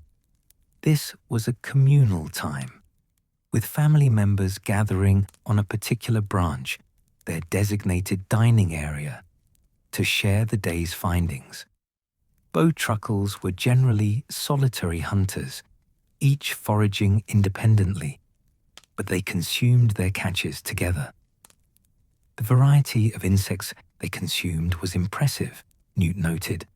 Woodlice, beetle larvae, small spiders, aphids, caterpillars, anything that might potentially harm the tree or that simply represented available nutrition. They were efficient eaters, wasting nothing, their small jaws capable of remarkable crushing power despite their delicate appearance. During meals, the bowtruckles would communicate extensively through their clicking language. Newt had learned to distinguish between different types of clicks. Rapid clicks indicated excitement or alarm. Slow clicks conveyed contentment, and rhythmic patterns seemed to carry more complex information, locations of food sources, warnings about observed threats, simple social exchanges that strengthened family bonds. Young ones were taught table manners, if you will, Newt said with amusement. Leaf once tried to steal a particularly large beetle from Branch's portion. His response was immediate, a sharp click and a gesture with one long finger that clearly meant, "That's mine." Bark reinforced the lesson with her own series of clicks. Leaf retreated, chastened, and waited for her own portion. Even in creatures so small, social rules and proper behavior mattered. After eating came what Newt thought of as the social hour. The family would gather on various branches, engaging in mutual grooming, that served both hygienic and bonding purposes. They would pick through each other's twig-like limbs, removing any debris, checking for damage, reinforcing social connections through touch and attention. This, grooming, was particularly important for the youngest, Newt observed. Leaf would present herself to Bark each evening, standing patiently while her mother carefully examined every inch of her small body. Sometimes Twig would join in, his larger fingers more gentle than seemed possible, as he checked his daughter's developing limbs. These moments held such tenderness, such care, that they reminded me forcefully that size has nothing to do with the capacity for love. As true darkness settled over the forest, the bowtruckles would begin retreating to their individual hollows. This happened in a particular order, youngest first, then ascending by age, with Twig always last. It was a security measure, Newt had realized. The eldest, most experienced bowtruckle remained vigilant until all others were safely settled, only then permitting himself to retire. The entrance to a bowtruckle hollow is deceptively simple, Newt explained. To human eyes, it might appear as nothing more than a small crack in the bark, easily overlooked. But a bowtruckle can compress its body in remarkable ways, flattening and elongating to slip through openings that seem impossibly narrow. Once inside, the hollow opens into a space perfectly proportioned for its occupant, high enough to stand, wide enough to turn, deep enough to feel secure. Leaf's hollow was near her parents but separate, granting her independence while keeping her close to protection if needed. Branch and Splinter occupied hollows higher in the tree, appropriate to their status as nearly adult males. Each hollow's entrance faced a slightly different direction, ensuring that the family collectively monitored all approaches to their tree. Settling into these hollows was a ritual I came to recognize, Newt said softly. First, the bowtruckle would pause at the entrance, scanning the surrounding forest one final time. Ears, such as they were, small openings barely visible on the sides of their heads, would swivel, catching every sound. Only when satisfied would they slip inside. Within the hollow, nest preparation had to be finalized. The bowtruckle would circle its nest 3 times, Newt had observed. Always 3, never more or fewer. This circling seemed to serve multiple purposes: checking the nest's integrity, distributing their scent for comfort, and perhaps some instinctive ritual whose origin was lost to time. Then came the settling, Newt continued, his voice barely above a whisper now, matching the intimacy of the moment he described. A bowtruckle would lower itself carefully into the nest, those long fingers gripping the edges to control the descent. They'd adjust their position multiple times, shifting this way and that, arranging the leaves and moss to achieve perfect comfort. Finally, they'd curl their limbs close to their bodies, creating a compact ball of twigs and branches that was nearly indistinguishable from the nest material itself. The temperature in tree hollows remained relatively stable, protected from wind and somewhat insulated by the living wood. Still, on cold nights, bowtruckles would burrow deeper into their nests, pulling leaves over themselves like blankets. On warm nights, they might rest atop the nest rather than within it, allowing air circulation to keep them cool. Sleep came gradually, Newt observed. Unlike creatures that drop immediately into unconsciousness, bowtruckles transitioned slowly through stages of deepening rest. First, their eyes would remain open but unfocused, still processing visual information, but no longer reacting to minor movements. Their breathing, already subtle, would become almost undetectable. The clicking sounds they made would diminish, occurring at longer and longer intervals until finally falling silent. But even in deepest sleep, bowtruckles maintained a connection to their tree. This was perhaps the most remarkable aspect of their existence. The bond between creature and plant was so profound that each seemed aware of the other's state. If the tree was disturbed by someone attempting to harvest wood, by strong winds threatening branches, by fire or other danger, the bowtruckles would wake instantly, regardless of how deeply they'd been sleeping. I tested this once, with great caution, Newt admitted. I very gently placed my hand against the oak's trunk, applying slight pressure as if testing the wood's quality. The response was immediate. Within seconds, twig emerged from his hollow, followed quickly by branch and splinter. They positioned themselves defensively, fingers extended, eyes fixed on me. I removed my hand and backed away slowly, and only then did they relax. The message was clear.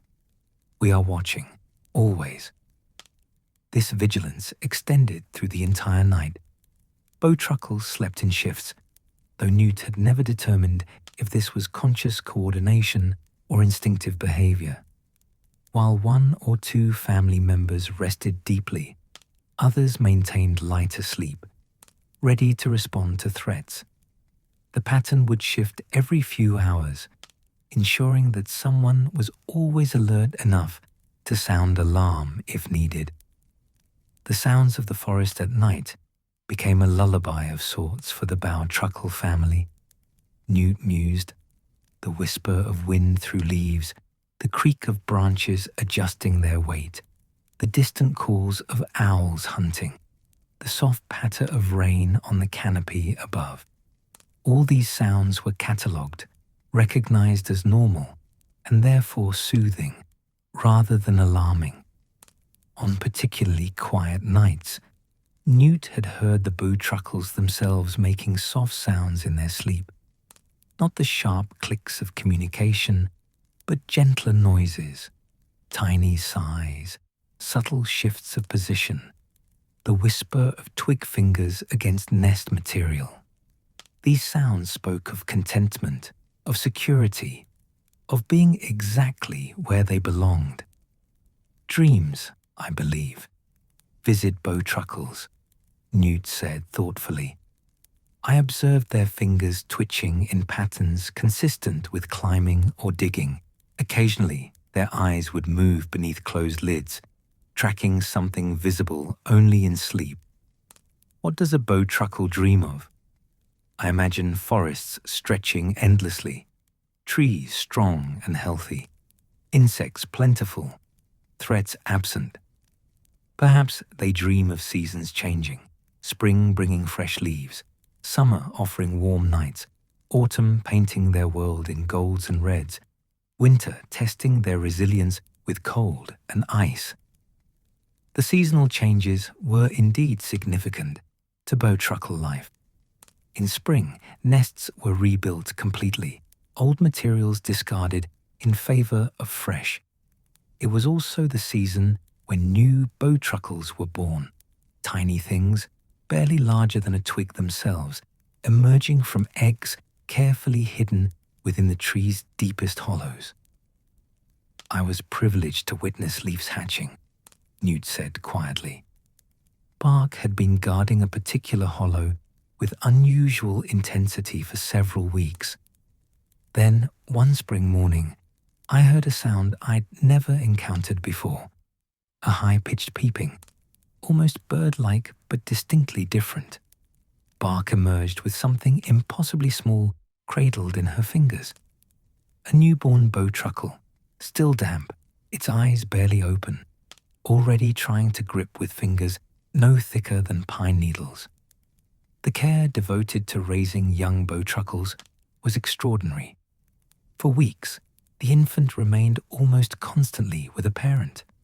learning through observation and gentle guidance, how to climb, how to identify dangerous versus harmless insects, how to read the tree's moods and needs, how to build nests, find food, and most importantly, how to recognize threats and respond appropriately. By their first autumn, Newt explained, young bowtruckles were largely independent, capable of all necessary survival skills, but they remained with their family for several years, learning the subtle wisdom that came only with experience. When finally they left, usually when they sensed a nearby tree in need of guardians, the departure was swift and without ceremony. One day they were present, the next they were gone, off to begin the cycle anew with a tree of their own. As Newt spoke, the rain against his window had softened further, becoming barely audible. He turned to the final pages of his journal, which held not sketches, but pressed leaves, each labelled with dates and notes about the bowtruckles who had given them to him. Yes, given, Newt confirmed, as if someone had questioned. After years of patient observation, of respecting their space and never threatening their tree, the bowtruckles came to accept my presence. Occasionally, when I visited, one would descend to a low branch and deliberately drop a leaf near me. It was acknowledgement, perhaps even friendship of a sort. These leaves, he touched the pressed specimens gently, are among my most precious possessions. The rain had stopped entirely now, leaving behind the clean scent of wet earth and growing things. Somewhere in forests throughout Britain, bowtruckles were nestled in their hollows, curled in their carefully constructed nests, sleeping the sleep of creatures who knew themselves loved by the very trees that sheltered them. Tonight, Newt whispered, as you prepare for your own rest, think of the bowtruckles in their ancient oaks. Picture them in hollows, snug and safe, surrounded by living wood that breathes with them, shelters them, exists in partnership with them. Imagine curling into your own nest, your own safe space, feeling the security of walls around you and knowing you are exactly where you belong. He closed the bark-covered journal, his hand lingering on its textured surface. Let the bowtruckles teach you about finding home, he said softly. Not just a place to sleep, but a place to belong completely. A place you protect, and that protects you in return. A place where you can curl small and safe, where the night holds no fears, where sleep comes gently because you know with absolute certainty that you are home. The study had grown quiet, filled only with the settling sounds of evening. Outside, trees stood in the darkness, some holding precious cargo in their hollows, small guardians who asked nothing but a home, and gave in return their absolute devotion. The bowtruckles were sleeping in their trees, and we, in our own homes, could rest in the peace of belonging. The evening had arrived with unusual stillness, bringing neither rain nor wind, but simply a deep, peaceful quiet that seemed to settle over everything like a gentle hand. Newt Scamander stood at his window longer than usual tonight, gazing out at the gathering darkness with an expression of thoughtful contemplation. When he finally turned to his chair, he carried a journal different from all the others. This one bound in dark leather, its pages edged in silver that caught the firelight like captured moonbeams. Tonight, he began, his voice softer than on previous evenings. We speak of creatures often misunderstood, frequently feared, yet possessing hearts as gentle as any I've encountered in all my years of study. We speak of creatures visible only to those who have witnessed death, creatures whose very existence reminds us that darkness need not mean danger, that what appears frightening can harbor profound kindness. Tonight, we speak of thestrals. He opened the journal carefully, revealing sketches rendered in silver ink on dark paper, an artistic choice that seemed fitting for subjects who dwelt in shadow. The drawings showed skeletal horses with leathery wings, their forms seemingly composed more of bone than flesh, yet captured in poses that spoke of grace rather than menace. "I must confess something," Newt said quietly.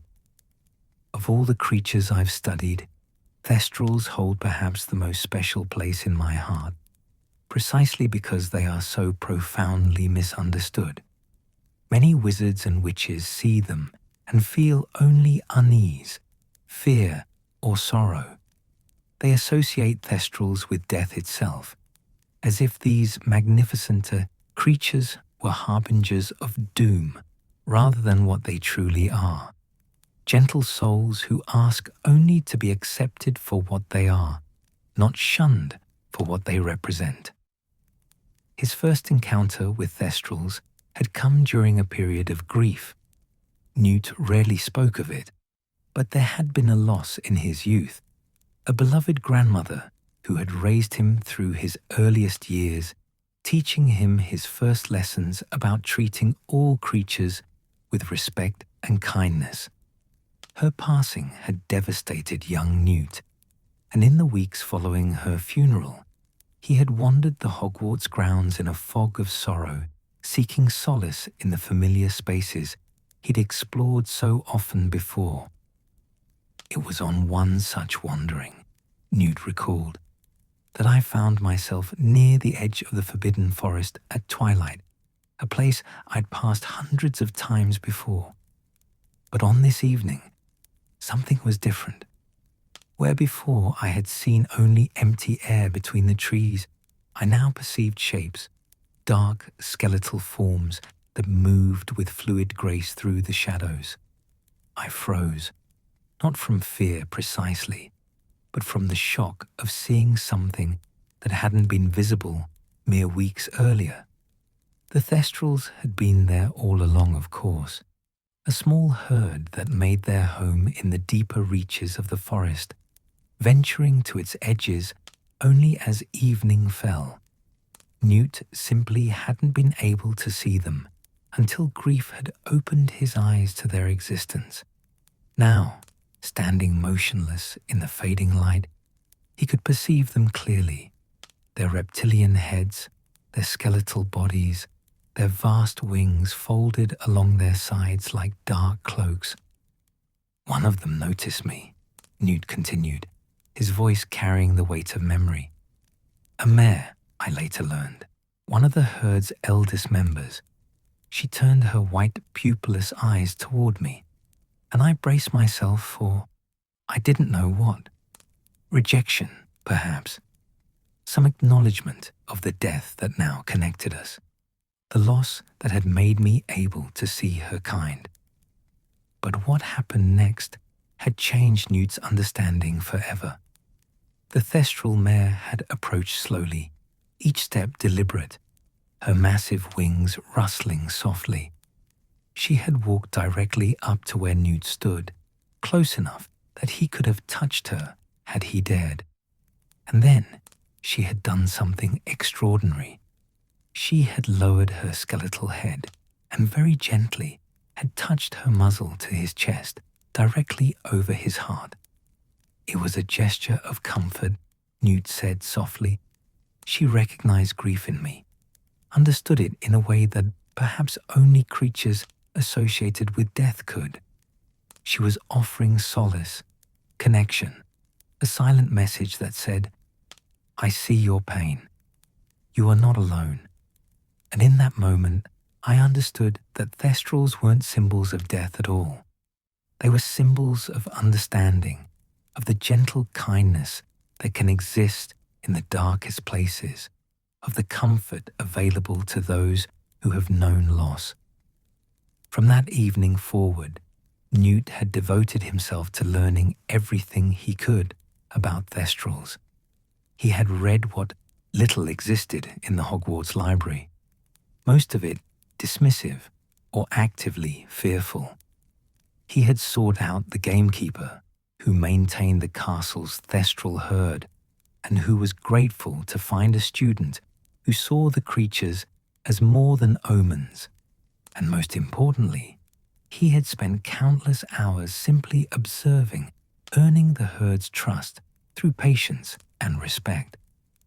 Thestrals, Newt explained, turning to pages filled with detailed notes, are carnivorous, which puts many people off. They're associated with death, which frightens others, and they can only be seen by those who have witnessed and processed death, which creates an immediate connection to loss and grief. But these facts, while true, tell us nothing about the thestral's actual nature, which is as gentle as you could imagine. The herd near Hogwarts numbered approximately 15 individuals during Newt's student years, though he knew the population fluctuated with births and natural deaths. They claimed a territory in the forest's northeastern section, where ancient trees grew dense and a small clearing provided space for gathering. During daylight hours, they remained deep in the forest's shadows, emerging only as evening approached. The transformation that occurs at twilight, Newt said, his voice taking on the storytelling quality his listeners found so compelling, is something I never tired of witnessing. As the sun begins its descent and shadows lengthen across the forest floor, the thestrals stir from their daytime resting places. They move from beneath thick canopies where they've dozed in the dimness, stepping into the slightly brighter spaces between trees. The thestrals moved with a grace that seemed impossible for creatures whose every bone was visible, whose bodies appeared constructed from nightmare rather than flesh. But there was nothing clumsy about them. Each step was placed with precision. Their hooves, which appeared skeletal but were actually solid, making almost no sound on the forest floor. Their wings, when folded, lay sleek against their bodies. When extended for stretching, they revealed spans that could exceed 15 feet, the leathery membranes catching what little light remained and transforming it into something almost luminous. The evening ritual began with greeting, Newt observed. Thestrals are deeply social creatures, and after a day of largely solitary rest, they sought each other out as evening gathered. The greetings were touchingly gentle, nuzzles exchanged between muzzles, wings briefly unfolded to brush against companions, soft snorting sounds that seemed to communicate contentment at being reunited. The herd maintained a clear social structure, but it was based on respect and affection rather than dominance and fear. The eldest mare, the same one who had first approached Newt, was clearly the leader, but she led through wisdom rather than force. The others followed her guidance naturally, trusting her experience and judgment. Young thestrals, foals born in late spring, were particularly endearing, Newt said with obvious affection. They had the same skeletal appearance as adults, but in miniature, and they possessed an innocent curiosity that belied their somewhat frightening appearance. I watched one youngster, I called him Shadow, discover his wings for the first time.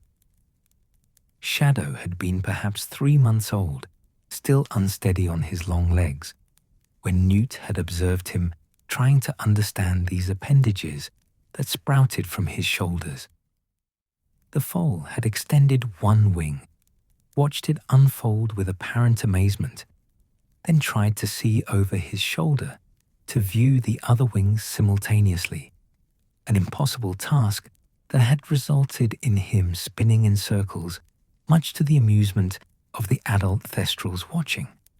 His mother, Newt recalled warmly, a patient mare I'd named Nightfall, had demonstrated wing extension repeatedly, her movements slow and exaggerated so her son could learn. Eventually, Shadow had managed to extend both wings together, standing with them spread wide, looking tremendously pleased with himself. The achievement was greeted with soft sounds from the watching adults, encouragement, approval, affection. As evening deepened, the thestrals' activities turned toward foraging. Being carnivorous, they sought meat, but not through hunting in the traditional sense. Thestrals were primarily scavengers, possessing an almost supernatural ability to locate dead or dying creatures within their territory. This ability, combined with their association with death, had contributed significantly to their dark reputation. But there's nothing sinister about it, Newt explained firmly. Thestrals serve an important ecological function. They dispose of carcasses that might otherwise spread disease or attract more dangerous scavengers. They're remarkably efficient, capable of consuming and processing nearly an entire deer in a matter of hours, leaving behind only the largest bones. The Hogwarts gamekeeper supplemented their diet with meat from the castle kitchens and from domestic animals that had died natural deaths in nearby wizarding farms. This ensured the herd remained healthy and reduced their need to range widely in search of food. Newt had often watched feeding time, noting how even here gentleness prevailed. The herd fed together, but there was a clear order, Newt observed. Young and pregnant or nursing mares fed first, their needs prioritized by the entire group. Then the adult mares, followed by the stallions. The dominant stallion, despite his status, always waited until last, ensuring all others had eaten their fill before taking his portion. It spoke to a social structure, built on care rather than selfishness. After feeding came grooming, and this was when the thestrals' gentle nature showed most clearly. They would pair off, standing head to tail, each carefully cleaning areas the other couldn't reach. Their movements were meticulous, teeth and tongue working through the short, sleek hair that covered the portions of their bodies not obviously skeletal. What surprised many who bothered to look closely, Newt noted, was that thestrals aren't actually fleshless. They have muscle and hide, but it's so dark and fitted so tightly to their bones that from even a short distance they appear purely skeletal. During grooming, when you could observe them at close range, you could see the subtle play of muscle beneath that dark hide, evidence of the strength required for flight. Mutual grooming sessions could last an hour or more, with partners taking turns with patient thoroughness. Young thestrals would groom with their mothers, learning the proper technique, the right amount of pressure to apply, the most efficient patterns to follow. These sessions strengthened bonds, communicated care, and ensured the herd's collective health. Nightfall and her foal Shadow would groom together each evening, Newt remembered. Shadow was clumsy at first, too enthusiastic, occasionally nipping too hard in his eagerness to help. Nightfall would correct him with gentle snorts, never harsh, always teaching. By summer's end, Shadow had become quite competent, and the pride in Nightfall's manner was unmistakable. As true darkness claimed the forest, the thestrals would often take to the air.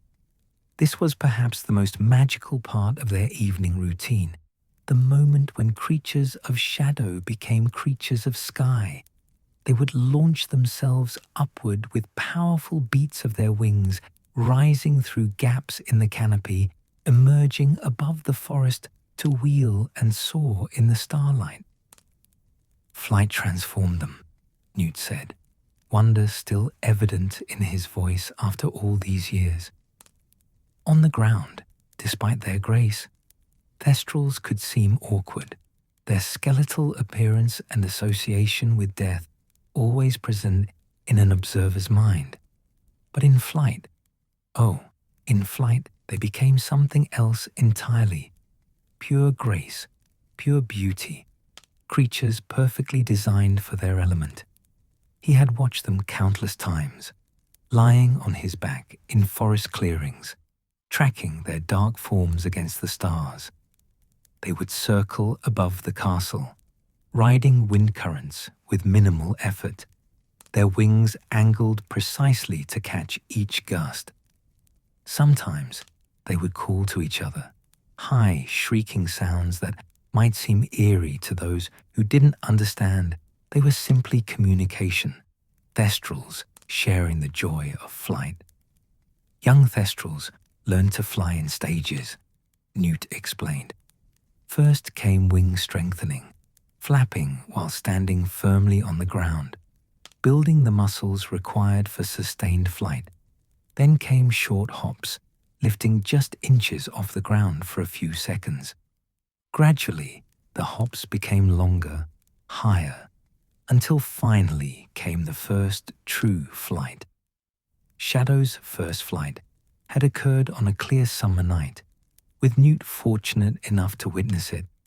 The young thestral had been practicing hops for weeks, each one slightly longer than the last. Then one evening, instead of landing after a particularly strong hop, he had continued beating his wings, rising higher, higher, until suddenly he was truly flying, circling above the clearing while Nightfall and the other adults watched from below. The landing was less graceful, Newt admitted with a smile. Shadow had managed the flight beautifully, but bringing himself back to Earth proved challenging.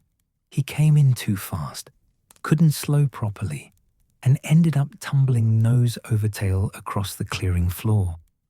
But he was unhurt, and the exhilaration on his face, yes, faces can be read even on skeletal features, was absolutely radiant.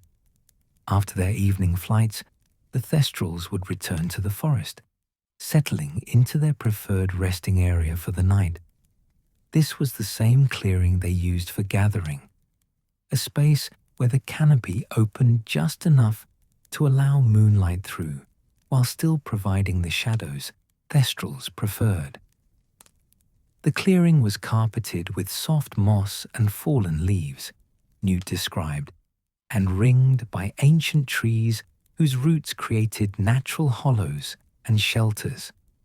The thestrals would arrange themselves in a loose group, close enough for comfort and mutual protection, but with space for each individual. They didn't form the defensive circles that hippogriffs favored. Thestrals feared few creatures, and those they did fear were unlikely to be deterred by formations. The settling process was methodical. Each thestral would choose its spot, then circle 3 times before folding its legs and lowering itself to the ground. They rested with their legs folded beneath them, heads erect but relaxed, wings settled against their sides. From a distance, in darkness, they might have been mistaken for oddly shaped stones or fallen logs. But up close, Newt said softly, you could see they were very much alive. Their sides rose and fell with breathing. Their ears swiveled, tracking sounds. Their white eyes, which some found so unsettling, would blink slowly, processing the night's sights. They were alert but peaceful, present but calm. Young thestrals would settle near or even against their mothers, seeking warmth and comfort. Shadow would nestle against Nightfall's side, his smaller skeletal form fitting perfectly against her larger one. She would curve her neck to rest her head near his, a gesture of protection and affection that transcended their frightening appearance. I often sat at the clearing's edge on those nights, Newt confessed. I would find a comfortable spot against a tree trunk, wrapped in my cloak, and simply observe.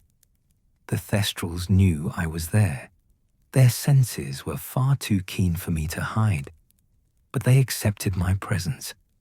After years of consistent, respectful observation, I had become part of their environment, neither threat nor curiosity, simply there.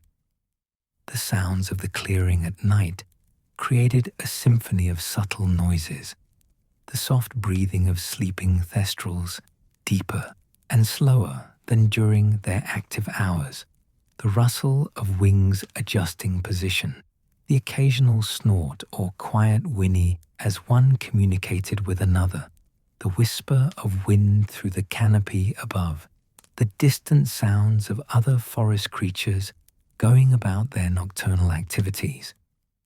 Thestrals are not deep sleepers, Newt noted. They rest, certainly, and they enter states of reduced consciousness that serve the restorative purposes of sleep, but they never fully disconnect from their surroundings. Part of this is instinct. Alert creatures survive better than oblivious ones, but I think part of it is also their nature. They exist in a liminal space between life and death, visible to some but not others, creatures of shadow and substance simultaneously. Perhaps true, deep sleep would feel too much like crossing a boundary they prefer to observe rather than experience. Despite this light sleep, thestrals clearly derived rest and restoration from their nighttime quietude. Their bodies would relax visibly as the hours passed, tension draining away. Their breathing would synchronize somewhat, creating a gentle rhythm throughout the clearing. And occasionally, very occasionally, soft sounds would emerge, gentle whinnies or snorts that suggested something like dreaming. What would thestrals dream of? Newt wondered aloud. Flight, certainly. I saw their wings twitch in patterns consistent with flying. Perhaps they dreamed of their families, of the bonds that held the herd together. Or maybe they dreamed of things I couldn't imagine, experiences unique to creatures who exist in the spaces between life and death, who are seen by some and invisible to others, who understand loss in ways most beings never could. The moon held special significance for thestrals. On clear nights when moonlight flooded the clearing, the thestrals seemed more animated, even in rest. Their white eyes would track the moon's progress across the sky, and sometimes individuals would stand and walk to the clearing center, positioning themselves directly in the brightest patch of moonlight. There was something almost ritualistic about it, Newt observed. They would stand absolutely still in that light, wings partially extended, heads raised toward the moon. They held these poses for several minutes, silent and motionless, before returning to their resting spots. I never determined if this was worship, meditation, or simply enjoyment of the moon's light, but it happened regularly enough to be significant. Young Shadow had been fascinated by these moon-standing sessions. The first time Newt had observed him attempting to mimic the adults, the foal had stood in moonlight just as they did, but his attention had wandered after mere seconds. He'd noticed an interesting beetle, investigated it, gotten distracted by his own tail, and completely forgotten about moon standing. The adults had shown remarkable patience, never correcting him, allowing him to learn in his own time. goodbye, his second summer, Newt said warmly. Shadow could stand in moonlight for nearly 5 minutes, properly still, properly focused. The achievement seemed to mark a transition of sorts. He was no longer a baby, but a juvenile, growing into his nature and place within the herd. As the night deepened toward that hour when darkness was most complete, the thestrals would enter their deepest rest. This occurred in the hours after midnight, but before the first hints of dawn, when even the most nocturnal creatures began to tire. The clearing would grow profoundly quiet, with only the essential sounds of breathing and occasional minute adjustments of position. I would often grow drowsy myself during these hours, Newt admitted. Sitting against my tree, wrapped in warmth, surrounded by the peaceful presence of the herd, it was impossible not to feel the pull of sleep. I would let my eyes close, trusting in the thestral's vigilance to alert me if any danger approached, and I would rest there, not quite sleeping but not quite awake, existing in that same liminal space the thestrals inhabited so naturally.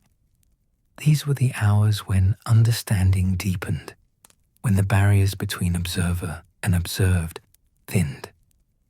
Newt felt, during these times, that he glimpsed something of the thestrals' true nature, their gentleness, their loyalty, their capacity for affection despite being creatures associated with death.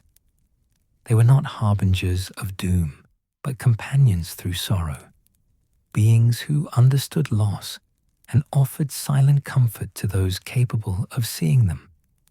Before dawn arrived, Newt said, his voice growing softer still, the thestrals would begin to stir. The transition from night to day was more gradual for them than for diurnal creatures, but it occurred nonetheless. One by one, they would stand, shaking themselves, extending and folding their wings in preparation for the day ahead.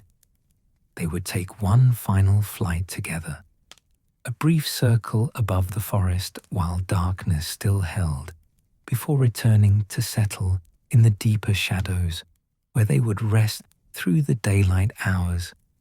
It was their way of greeting the coming day, of affirming their presence and vitality before withdrawing from the light. The last thestral to leave the clearing was always the eldest mare, Newt noted. She would stand at the clearing center for a long moment, her white eyes surveying the space, ensuring all was well before she too departed for the day.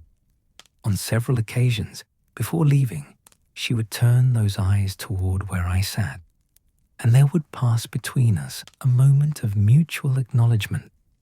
She knew I had kept watch with them, and I knew she accepted my presence, perhaps even welcomed it. As dawn light began filtering through the canopy, the clearing would empty, returning to its appearance as just another forest space, giving no hint of the gentle creatures who claimed it each night. Newt would make his way back to the castle, tired but fulfilled, carrying with him the peace he'd found among beings that others feared. Tonight, Newt whispered, his study now fully dark, save for the fire's dying glow. As you prepare for rest, think of the thestrals in their shadowed clearing. Think of creatures who understand loss, who offer comfort, who demonstrate that what appears frightening may harbor profound gentleness. Let their acceptance of both darkness and light, both life and death, both visibility and invisibility, teach you balance. He closed the silver-edged journal, his weathered hands gentle with the precious pages. We all exist in liminal spaces sometimes, he said softly, between waking and sleeping, between past and future, between who we were and who we're becoming. The thestrals teach us that these in-between places aren't to be feared. They can be peaceful. They can be home. And we need not traverse them alone. There are gentle presences in the darkness if we have eyes to see them. Outside in forests throughout the magical world, thestrals rested in shadow, their skeletal forms peaceful, their white eyes patient, their hearts kind. And we, having learned their lesson, could rest in peace, knowing that darkness held not only fear, but also comfort, not only endings, but also understanding. The thestrals were watching over the night, and we, blessed by their gentle guardianship, could sleep.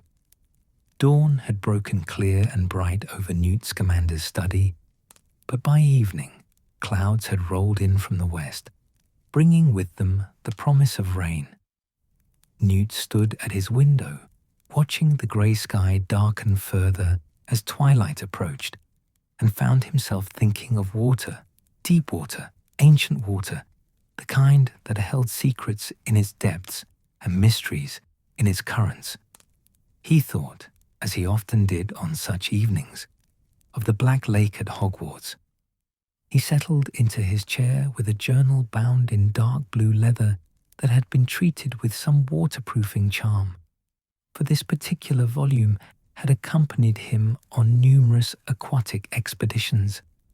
Its pages held sketches rendered in waterproof ink, notes written in careful script that had survived accidental splashes and deliberate submersions. The drawings showed creatures of water and shadow, beings who made their homes in depths most wizards never explored. Tonight, Newt began, his voice taking on a quality that seemed to echo like sound across water. We descend beneath the surface. We explore a realm that exists in parallel to our own, separated by nothing more than a boundary of water, yet as different from our world as earth is from sky. Tonight, we speak of the creatures who dwell in the Black Lake. The lake itself was ancient, older than Hogwarts Castle that stood on its shore, older perhaps than the human habitation of the Scottish Highlands. It was deep, far deeper than most realized, with portions that plunged down into darkness where sunlight never reached and temperatures remained constant regardless of season. It was fed by underground, springs, and mountain streams, and it drained through hidden channels that connected to other bodies of water throughout the region. The lake has moods, Newt said thoughtfully. I learned this during my years at Hogwarts, when I spent countless hours on its shore, and, eventually, beneath its surface. On calm days, it could be mirror smooth, reflecting the castle and sky with such perfection that it was difficult to determine where reality ended and reflection began. On stormy days, it would churn and roil, waves beating against the shore with a power that reminded observers that water, for all its beauty, commanded respect. But it was the evenings that had drawn Newt most powerfully, those hours when day released its hold and night began its claim, when the boundary between surface and depth seemed most permeable, when the creatures who called the lake home began their nocturnal activities. My first intentional encounter with the lake's inhabitants, Newt recalled, came during my 3rd year. I had been reading about Grindylows in the library, small, aggressive water demons with sharp horns and long fingers designed for gripping prey. The book described them as uniformly hostile, dangerous, to be avoided at all costs. But something in the description seemed incomplete to me, oversimplified in the way that many creature accounts were when written by those who observed from a distance rather than seeking true understanding. So Newt had gone to the lake at twilight, positioning himself on a rocky outcropping that extended several feet over the water. He had brought bread from dinner, reasoning that even aggressive creatures might respond to offerings of food. And he had waited, patient as always, watching the water's surface for signs of life below. The Grindylows came as the last light faded, Newt said. I saw them first as movement beneath the surface, quick darting shapes that suggested something between fish and a humanoid. Then one broke the surface, perhaps 10 feet from where I sat, and I got my first clear look at a living Grindylow. The creature had been smaller than the textbook suggested, no larger than a human hand, from fingertips to wrist. Its skin was pale greenish grey, nearly translucent in places, with darker mottling that provided camouflage among the lake's weedy shallows. Its fingers were indeed long and multi-jointed, capable of wrapping around objects with remarkable dexterity. And its eyes, large, dark, and surprisingly expressive, had regarded Newt with what seemed like equal parts curiosity and suspicion. I tore off a small piece of bread and tossed it gently onto the water surface, Newt continued. The Grindylow watched it fall, tracked its landing, then moved toward it with cautious interest. Other Grindylows appeared, drawn by the first one's investigation. Within moments, a dozen of them surrounded the floating bread, their long fingers reaching up to tear pieces away, pulling them beneath the surface. This became a nightly ritual throughout that autumn and winter. Newt would come to the lake at twilight, bring offerings of food, and observe the Grindylows as they gradually grew accustomed to his presence. What he learned contradicted much of what the textbooks claimed. Grindylows are aggressive when threatened, Newt explained, particularly when defending their territories or young. But they're not mindlessly hostile. They're intelligent, social creatures with complex hierarchies and communication systems. The aggression described in most texts is defensive behavior, not inherent malice.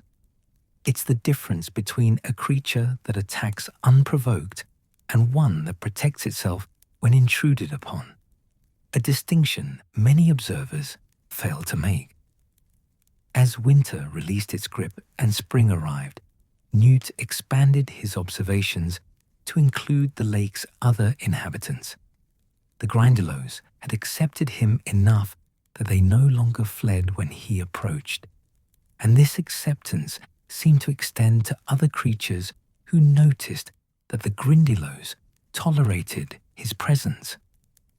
The merpeople were more cautious, Newt said, turning to pages covered with sketches of beings who were human above the waist and fish below.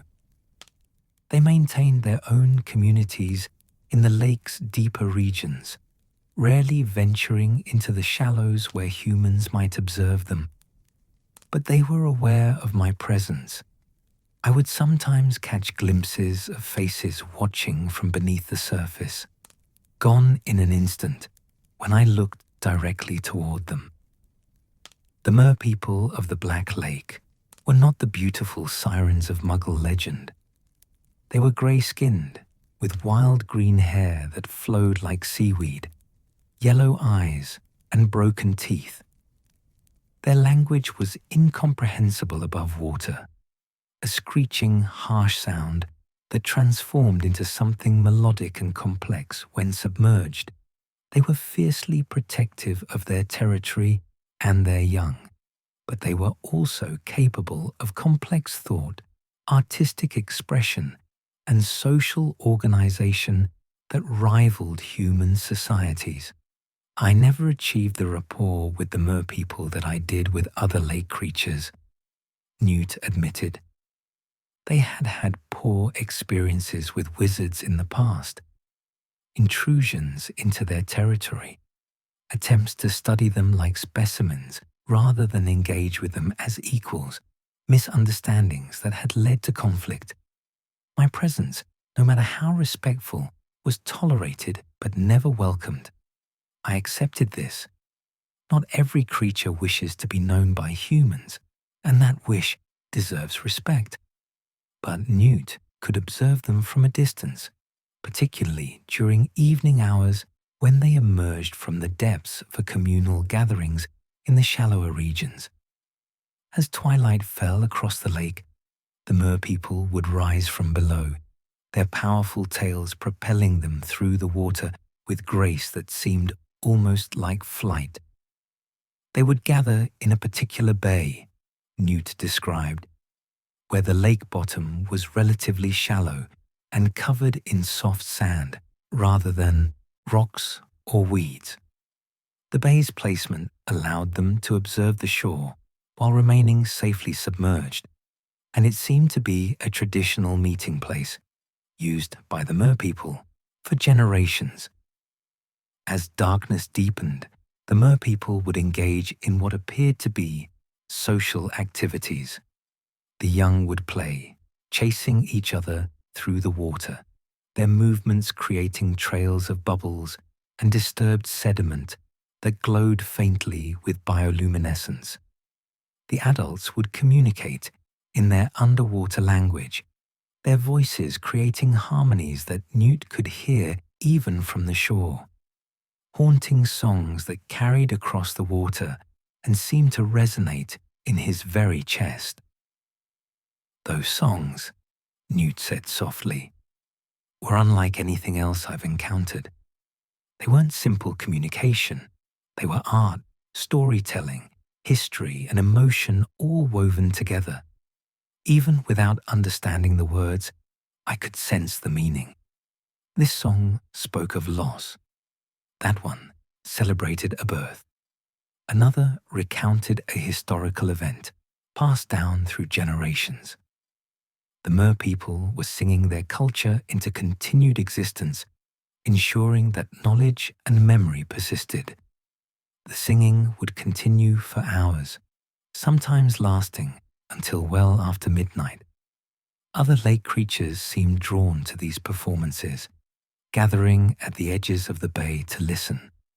Grindylows would cluster in the weeds, their movements stilled by attention. Fish would school nearby, swimming in patterns that seemed to respond to the music's rhythm. Even creatures from the land, frogs, water birds, occasionally a deer come to drink, would pause as if acknowledging something worthy of respect. As the evening progressed and the merpeople's gathering continued, Newt said, other creatures would begin their own nocturnal activities. The giant squid, the lake's most famous inhabitant, would emerge from the depths where it spent its daylight hours. The giant squid of the Black Lake was a mystery wrapped in legend, older than anyone could accurately determine. Massive beyond easy comprehension, it was both feared and oddly beloved by generations of Hogwarts students. Stories claimed it had rescued drowning students, played gentle games with those brave enough to approach it, and defended the lake against intruders with hostile intent. I can confirm several of those stories, Newt said with a slight smile. The giant squid is indeed protective of students, though whether this is trained behavior, natural inclination, or something more complex, I never determined. It is also remarkably gentle for a creature of its size. I witnessed it catch and release a first-year student who had fallen from a boat, setting the child safely back aboard with such care that not even the student's robes were torn. The squid's evening routine was consistent enough that Newt had been able to document it thoroughly. As twilight settled, the creature would rise from the lake's deepest point, a chasm that descended into cold darkness far below the castle's foundations. Its tentacles would appear first, breaking the surface with barely a ripple despite their enormous size. Then the body would follow, that great bulbous form rising until it floated just beneath the water's surface. The squid would patrol the lake's perimeter, Newt explained, moving with surprising speed and grace for something so large. Its tentacles would trail through the water, not hunting but sensing, examining the lake's condition, checking for anything unusual or threatening. It was, I came to understand, a guardian of sorts, self-appointed perhaps, but no less dedicated for that. When satisfied that all was well, the squid would often surface completely, allowing its tentacles to spread across the water's surface like strange, massive lily pads. In this position, it seemed to be resting, though Newt suspected it remained alert to any disturbance. Small fish would sometimes swim between the tentacles, finding shelter from larger predators in the squid's presence. Young grindylows, emboldened by curiosity, would occasionally approach the squid, Newt recalled, with fondness. They would dart in, touch one of those massive tentacles with their long fingers, then retreat quickly, as if playing a game of dare. The squid never retaliated, never even seemed bothered by these small annoyances. It would simply continue its rest, perhaps aware that curiosity should be encouraged rather than punished, even when it resulted in minor irritation. The smaller creatures of the lake, and there were hundreds of species, from magical to mundane, each had their own evening routines. Plimpies, small fish with spots and remarkable ability to ruin fishing nets, would emerge from their hiding places to feed on water plants. Murtlaps, rat-like creatures with sea anemone growths on their backs, would venture into shallower water to search for crustaceans. And then there were the bowtruckle's aquatic cousins, Newt said, turning to sketches of tiny stick-like creatures. Though calling them that isn't technically accurate. Water sprites, not the legendary beings, but small insect-like creatures that skated across the lake's surface, leaving tiny ripples in their wake. They would emerge in their hundreds as darkness fell, creating patterns on the water that seemed almost choreographed, though I could never determine if this was intentional communication or simply the result of their individual movements creating collective beauty. The lake itself seemed to breathe as evening deepened into night. Newt had learned to read its moods, to understand what the subtle changes in current, temperature, and creature behavior indicated. On peaceful nights, the lake would grow calm, its surface smoothing to dark glass that reflected stars with perfect clarity. The creatures would move lazily, their activities unhurried, their communications soft and infrequent. But on other nights, Newt said, his voice taking on a note of caution, the lake would feel different. The water would hold a tension, a sense of anticipation or unease. On these nights, the creatures would behave differently, more alert, less social, quicker to retreat to safety.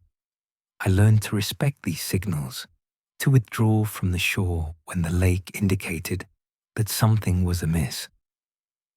These restless nights often preceded storms, though not always.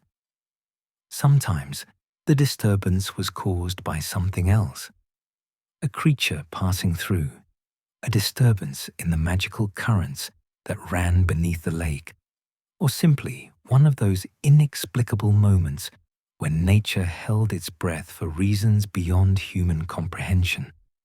The transition from evening activity to nighttime rest was gradual, Newt observed.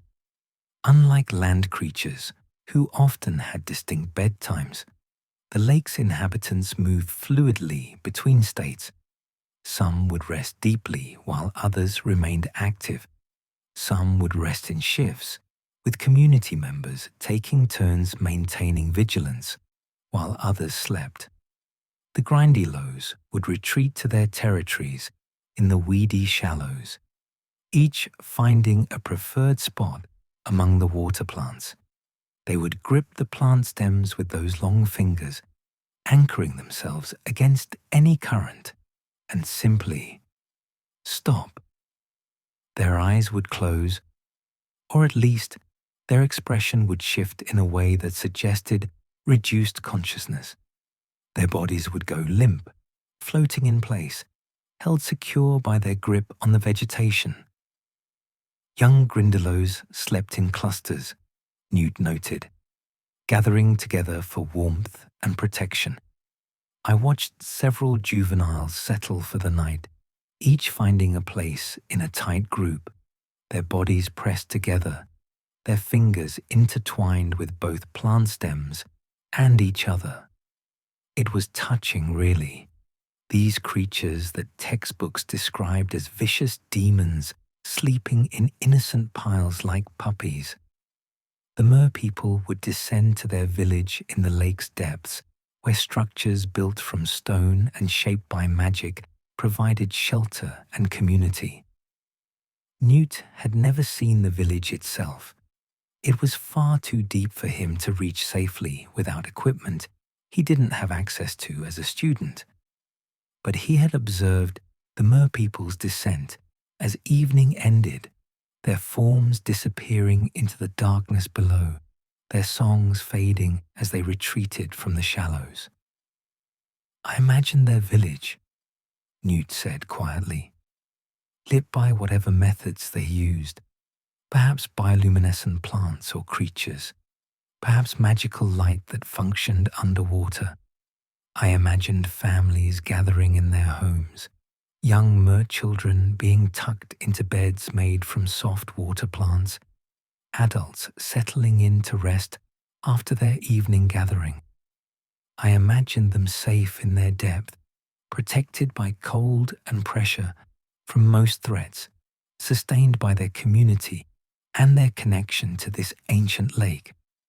The giant squid would eventually sink back to its preferred depths, its evening patrol complete. Newt had timed this on several occasions and found it remarkably consistent. The squid would surface around twilight, patrol for approximately 2 hours, rest for another hour, then descend as the night reached its deepest point. Where it went, what it did in those dark depths, remained a mystery. But I believe it slept, Newt said thoughtfully, or entered whatever state passes for sleep in creatures of its type. I believe it found a comfortable spot on the lake bottom, perhaps in the same place each night, and allowed itself to rest, secure in the knowledge that the lake it guarded would persist through the dark hours and greet the morning intact. The smallest creatures, the plimpies and murtlaps, the water sprites and countless others, would find their own resting places. Some would burrow into the silty bottom. Others would tuck themselves into crevices between rocks. Still others would simply hover in place, suspended in the water, their swimming motions reduced to the minimum needed to maintain position. The lake at its quietest, Newt described, which occurred in those hours past midnight when even the most nocturnal creatures grew still, possessed a profound peace. The water would be nearly motionless, disturbed only by the gentlest current from the underground springs. The sounds would reduce to almost nothing. No splashing, no creature calls, only the soft lap of tiny waves against the shore and the occasional bubble rising from the depths. These were the hours when Newt would sit on his rocky outcropping, wrapped against the cold, simply existing in the presence of the sleeping lake. He would listen to the silence, watch the starlight reflecting on the water's surface, and feel connected to something larger than himself. This ancient ecosystem, this community of creatures who had found ways to coexist in the boundaries between water and air, light and darkness, the known world of the castle and the mysterious depths below. I learned patience from those vigils, Newt reflected. I learned that understanding comes not from forcing oneself upon a subject, but from waiting, observing, allowing the subject to reveal itself in its own time. The lake taught me that some mysteries are meant to remain mysteries, that not everything needs to be fully known to be appreciated and respected. As the night slowly wheeled toward dawn, the lake would begin to stir once more. The transition was subtle at first, a grindilo adjusting position, a fish beginning its morning search for food, the first hints of bioluminescence fading as natural light prepared to return. The merpeople would sometimes rise from their village, their morning songs different from their evening ones, quieter, more personal, like prayers or meditations rather than communal celebrations. The giant squid would ascend once more, Newt said, performing a dawn patrol similar to its evening one, ensuring that the lake had weathered the night safely. And as the first light touched the water's surface, transforming it from black to grey to eventually the daytime blue that gave the lake its more cheerful appearance, the nocturnal creatures would settle into their day resting places, and the diurnal ones would begin to stir. Newt closed his water-stained journal, his hands resting gently on its cover.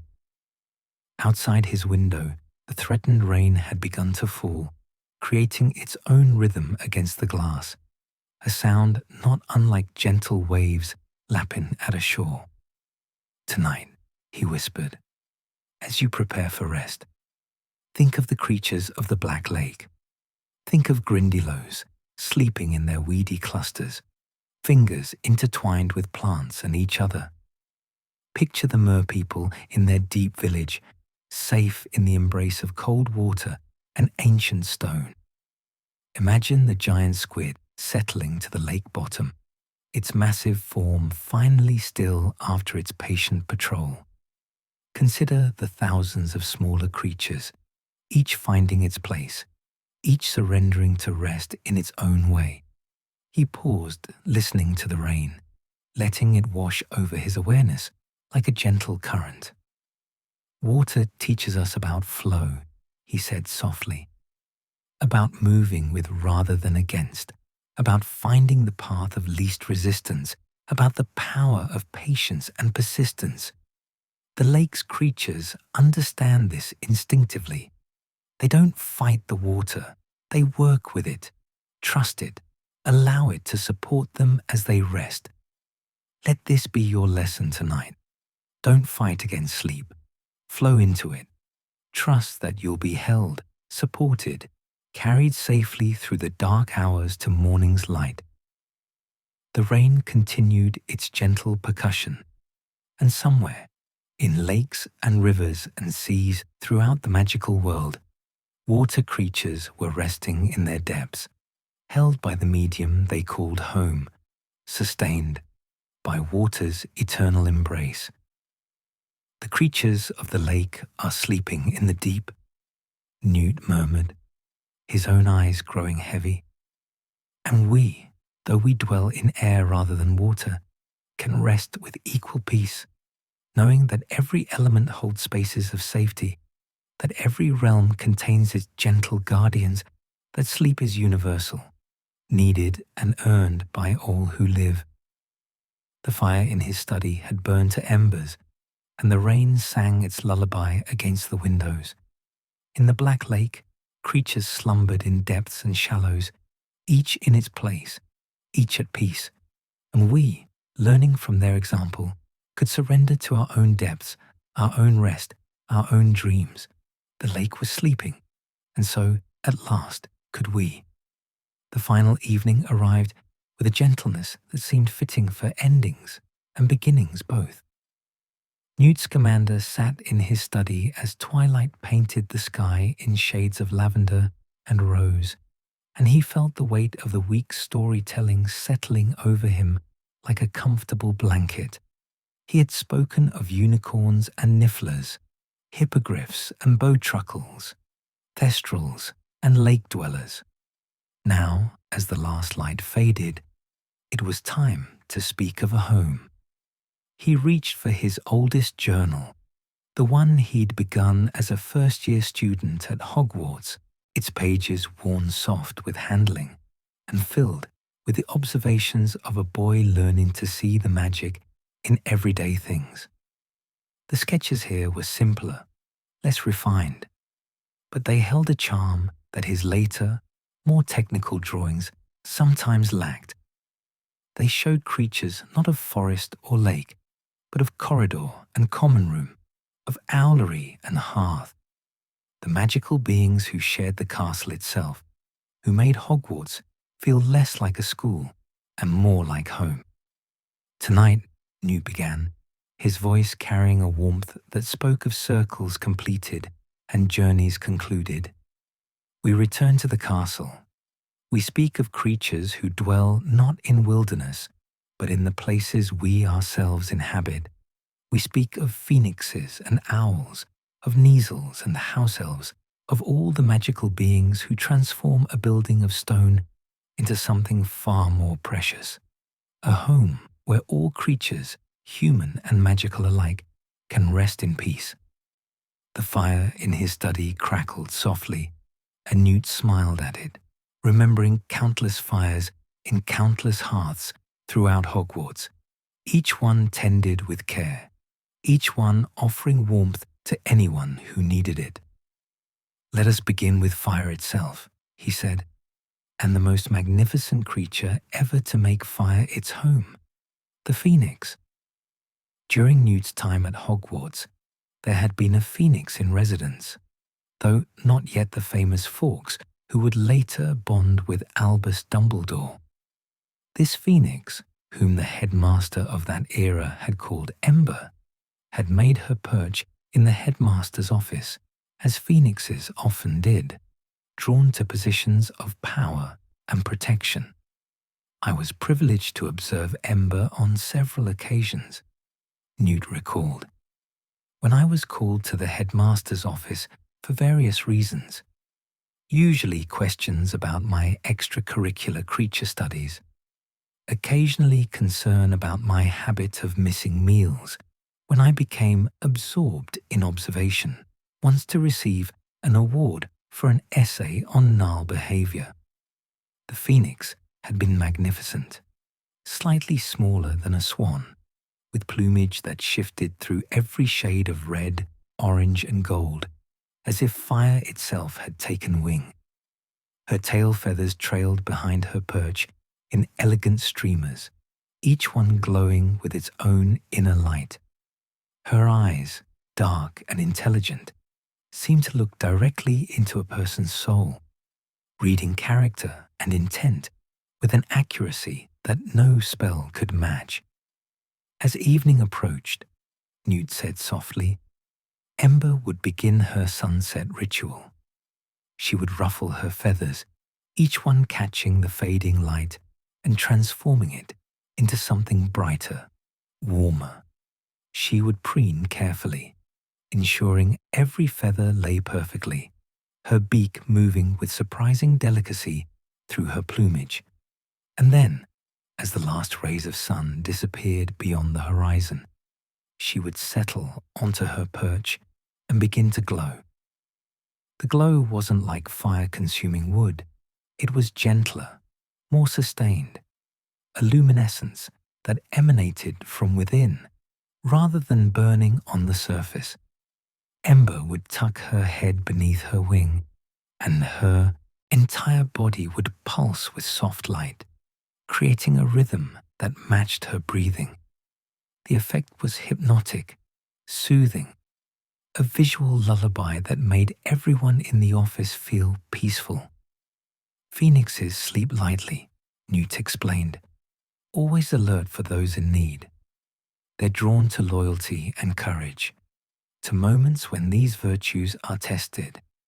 Even in rest, Ember remained connected to the castle and its inhabitants, ready to sing if her song was needed, ready to shed tears if her healing was required. She was, in every sense, a guardian, not of a place, but of the principles that made the place worth protecting. From the heights of the headmaster's office, Newt's thoughts descended to the towers, where another kind of guardian made their home, the owls of the owlery. The owlery was always one of my favorite places in the castle, Newt confessed. It was cold and drafty, yes, and the smell took some getting used to, but it housed dozens of remarkable birds, each one a working creature who took their responsibilities seriously while still maintaining distinct personalities. The owls came in many varieties: tawny owls, barn owls, snowy owls, even the occasional eagle owl.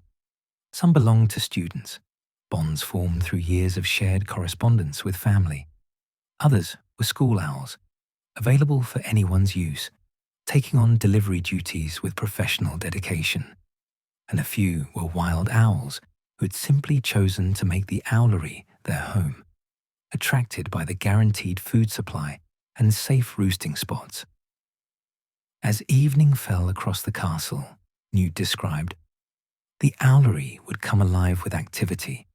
Owls who had been sleeping through the day, tucked into cubby holes, perched on rafters, heads turned backward and eyes closed, would begin to wake.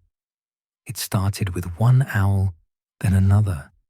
Then suddenly the entire tower was filled with soft hooting, the rustle of feathers, the click of talons on wood.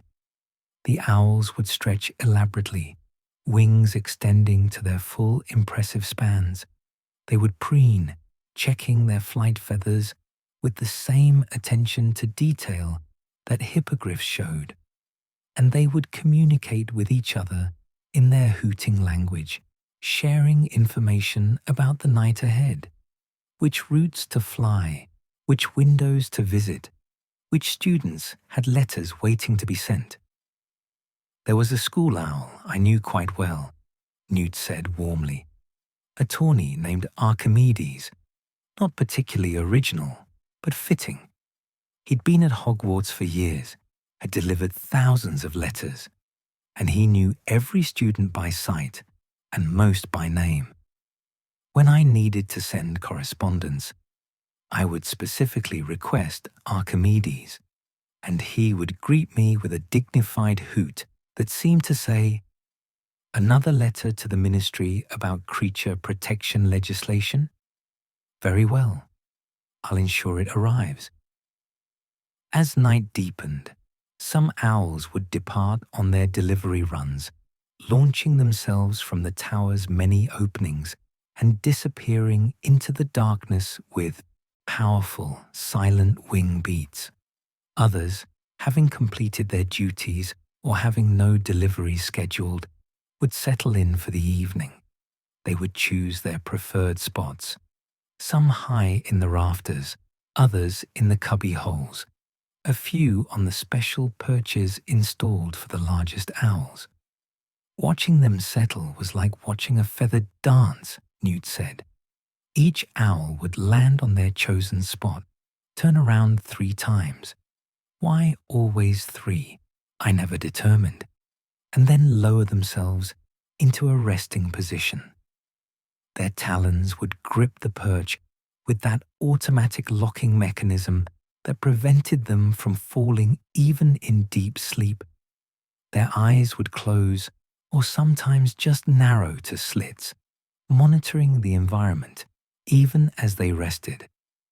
Young owls, still learning the routines, would often resist sleep, their heads swiveling to watch every movement, their eyes bright with curiosity.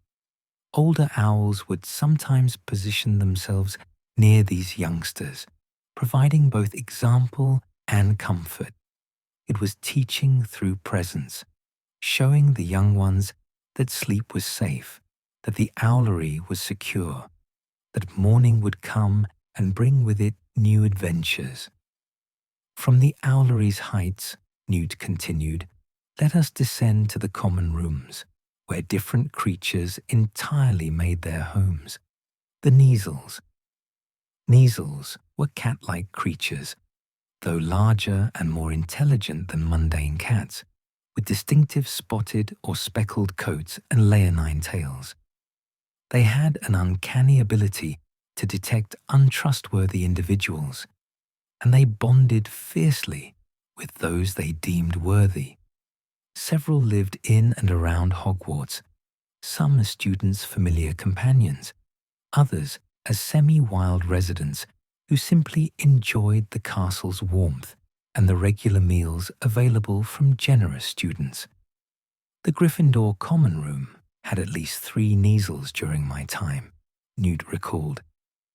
There was Whiskers, an elderly Neasel with a magnificent silver coat who claimed the best armchair by the fire and would not be moved regardless of who might wish to sit there.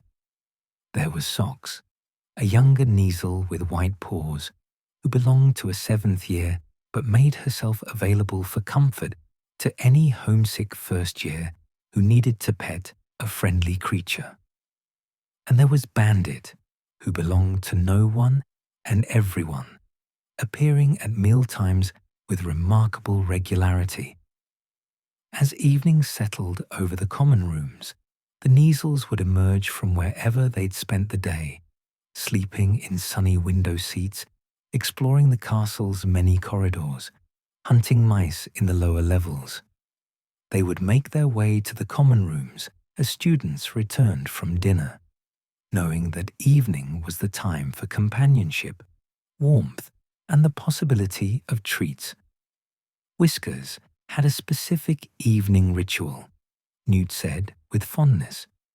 He would wait until the fire had been properly built up, casting warmth throughout the room. Then he would approach his claimed armchair, leap up with a grace that belied his age, circle 3 times, always 3, and settle into a perfect loaf position, paws tucked beneath his chest, tail wrapped around his body. And there he would remain until well past midnight, a picture of contentment, occasionally opening one eye to observe the students, but generally existing in a state of supreme satisfaction. Students would seek out the Neasels for comfort, particularly during stressful times. The week before examinations, Socks would be constantly surrounded by anxious students, all wanting to stroke her soft fur, all drawing calm from her purring presence. She seemed to understand her role, distributing her attention fairly, spending time with each person who needed her. Neasels purr at a frequency that's remarkably soothing, Newt noted. Studies have shown it can lower blood pressure, reduce anxiety, even promote healing. Whether the Neasels know this consciously or simply purr because they're content, the effect is real. A common room with a purring Neasel curled by the fire is a space of peace, a refuge from whatever challenges the day has brought. As the evening grew later and students began retiring to their dormitories, the Neasels would stretch and yawn, showing impressive teeth in the process. They would groom themselves thoroughly, paying particular attention to their leonine tails, ensuring they looked presentable even for sleep. Then they would find their chosen sleeping spots, some remaining by the dying fires, others following favorite students to the dormitories, curling up on the foot of beds with proprietary comfort. But there were other creatures who made the common rooms feel like home, Newt said. Creatures whose presence was felt more than seen, whose service was constant but unobtrusive. I speak, of course, of the house elves.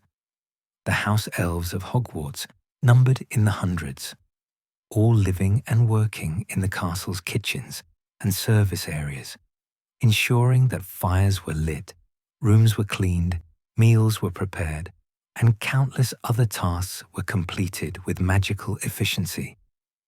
They were small beings, no taller than a human child, with bat-like ears and enormous eyes, dressed in tea towels marked with the Hogwarts crest. My relationship with the house elves was complicated, Newt admitted. Even as a student, I struggled with the ethics of house elf servitude, the way they were bound to serve, the lack of payment or recognition for their labor. But I also recognized their genuine pride in their work, their deep connection to Hogwarts, and their sincere care for the students they served. In the evenings, house elves would move through the castle on their final rounds of the day. They would check each fireplace, ensuring that flames burned steadily in common rooms and that embers were properly banked in unused spaces. They would collect forgotten items, scarves left on benches, books abandoned in corridors, quills dropped during hurried walks to class, and return them to their owners or to lost and found. I once encountered a house elf named Pippi, Newt recalled, while I was making one of my late-night returns from creature observations in the forest. She was in a corridor near Hufflepuff Common Room, and she was crying, great silent tears rolling down her wrinkled face. When I asked what was wrong, she explained that a first-year student had been homesick, crying in their dormitory, and Pippi had heard but couldn't think of how to help. Newt had suggested warm milk and honey, perhaps with a biscuit, delivered with a kind word. Pippi's face had transformed, her enormous eyes brightening with purpose. She disappeared with a snap, and when Newt checked later, the first year had reported mysteriously finding their favorite comfort food on their bedside table, along with a tiny note that simply said, "You is not alone. Hogwarts is caring for you." That was the house elves' gift, Newt said softly. They cared, deeply, genuinely, with a devotion that went far beyond duty. They noticed when students were struggling, when professors were stressed, when the castle itself needed attention, and they responded with service that came not from obligation, but from love. Love for Hogwarts, love for its inhabitants, love for the very act of caring for others. As midnight approached and the castle grew quiet, the house elves would complete their final tasks. They would ensure that every student who needed an extra blanket had one, that every common room fire would burn through the night, that every door was properly secured. They would return to their quarters beneath the castle, to their own beds and their own rest, satisfied that they had done their work well, and that all in the castle above them slept safely. And so we come to the end of our journey, Newt said, his voice barely above a whisper now. We've travelled from the Forbidden Forest to the Black Lake, from high hills to deep hollows, observing creatures of every kind as they prepared for rest. We've learned from unicorns about grace, from nifflers about finding joy in simple treasures, from hippogriffs about respect and dignity. We've discovered gentleness in thestrals, patience in bowtruckles, community in lake dwellers. He paused, letting the silence settle like snow. But perhaps the most important lesson, he continued, comes from these last creatures, from phoenixes who remain vigilant even in rest, from owls who serve with dedication, from neasels who offer comfort, from house elves who care for others before themselves. They teach us that home is not just a place, but a feeling. Home is where we are known, where we are safe, where we can rest because others watch over us and we watch over them. Outside his window, full night had arrived. Somewhere in a castle, creatures were settling into their evening routines. Phoenixes glowed softly on their perches. Owls dozed in their tower. Neasels purred by dying fires. House elves checked one final time that all was well. Tonight, Newt whispered, as you prepare for sleep, know that you are home. Whether you're in a castle or a cottage, a dormitory or a dwelling of your own, you are surrounded by invisible care, by the love of those who tend the spaces you inhabit, by the memory of all the creatures who have taught us how to rest well, by the ancient magic of home itself, which asks only that you surrender to its embrace. He closed his journals, all of them, stacking them gently beside his chair. The fire had burned to embers, casting just enough light to see by, warm enough to comfort without burning. The creatures are all sleeping now, he murmured, in forest and lake, in tower and hearth, each in their place, each at peace. They've shown us the way. They've taught us the lessons. Now it's our turn to follow their example. His eyes closed, a gentle smile on his face. Welcome home, he breathed. Welcome to rest. Welcome to the peace that comes when day releases its hold and night opens its arms. All the creatures are sleeping, and so, at last, can we. The fire whispered its agreement. The castle slept, the world rested, and Newt, surrounded by his beloved journals and the memories of countless gentle creatures, let himself drift into dreams where magic was real and kindness was universal, and every being, no matter how small or strange, found a place to call home. The creatures were sleeping, and so were we, at last, at peace, home.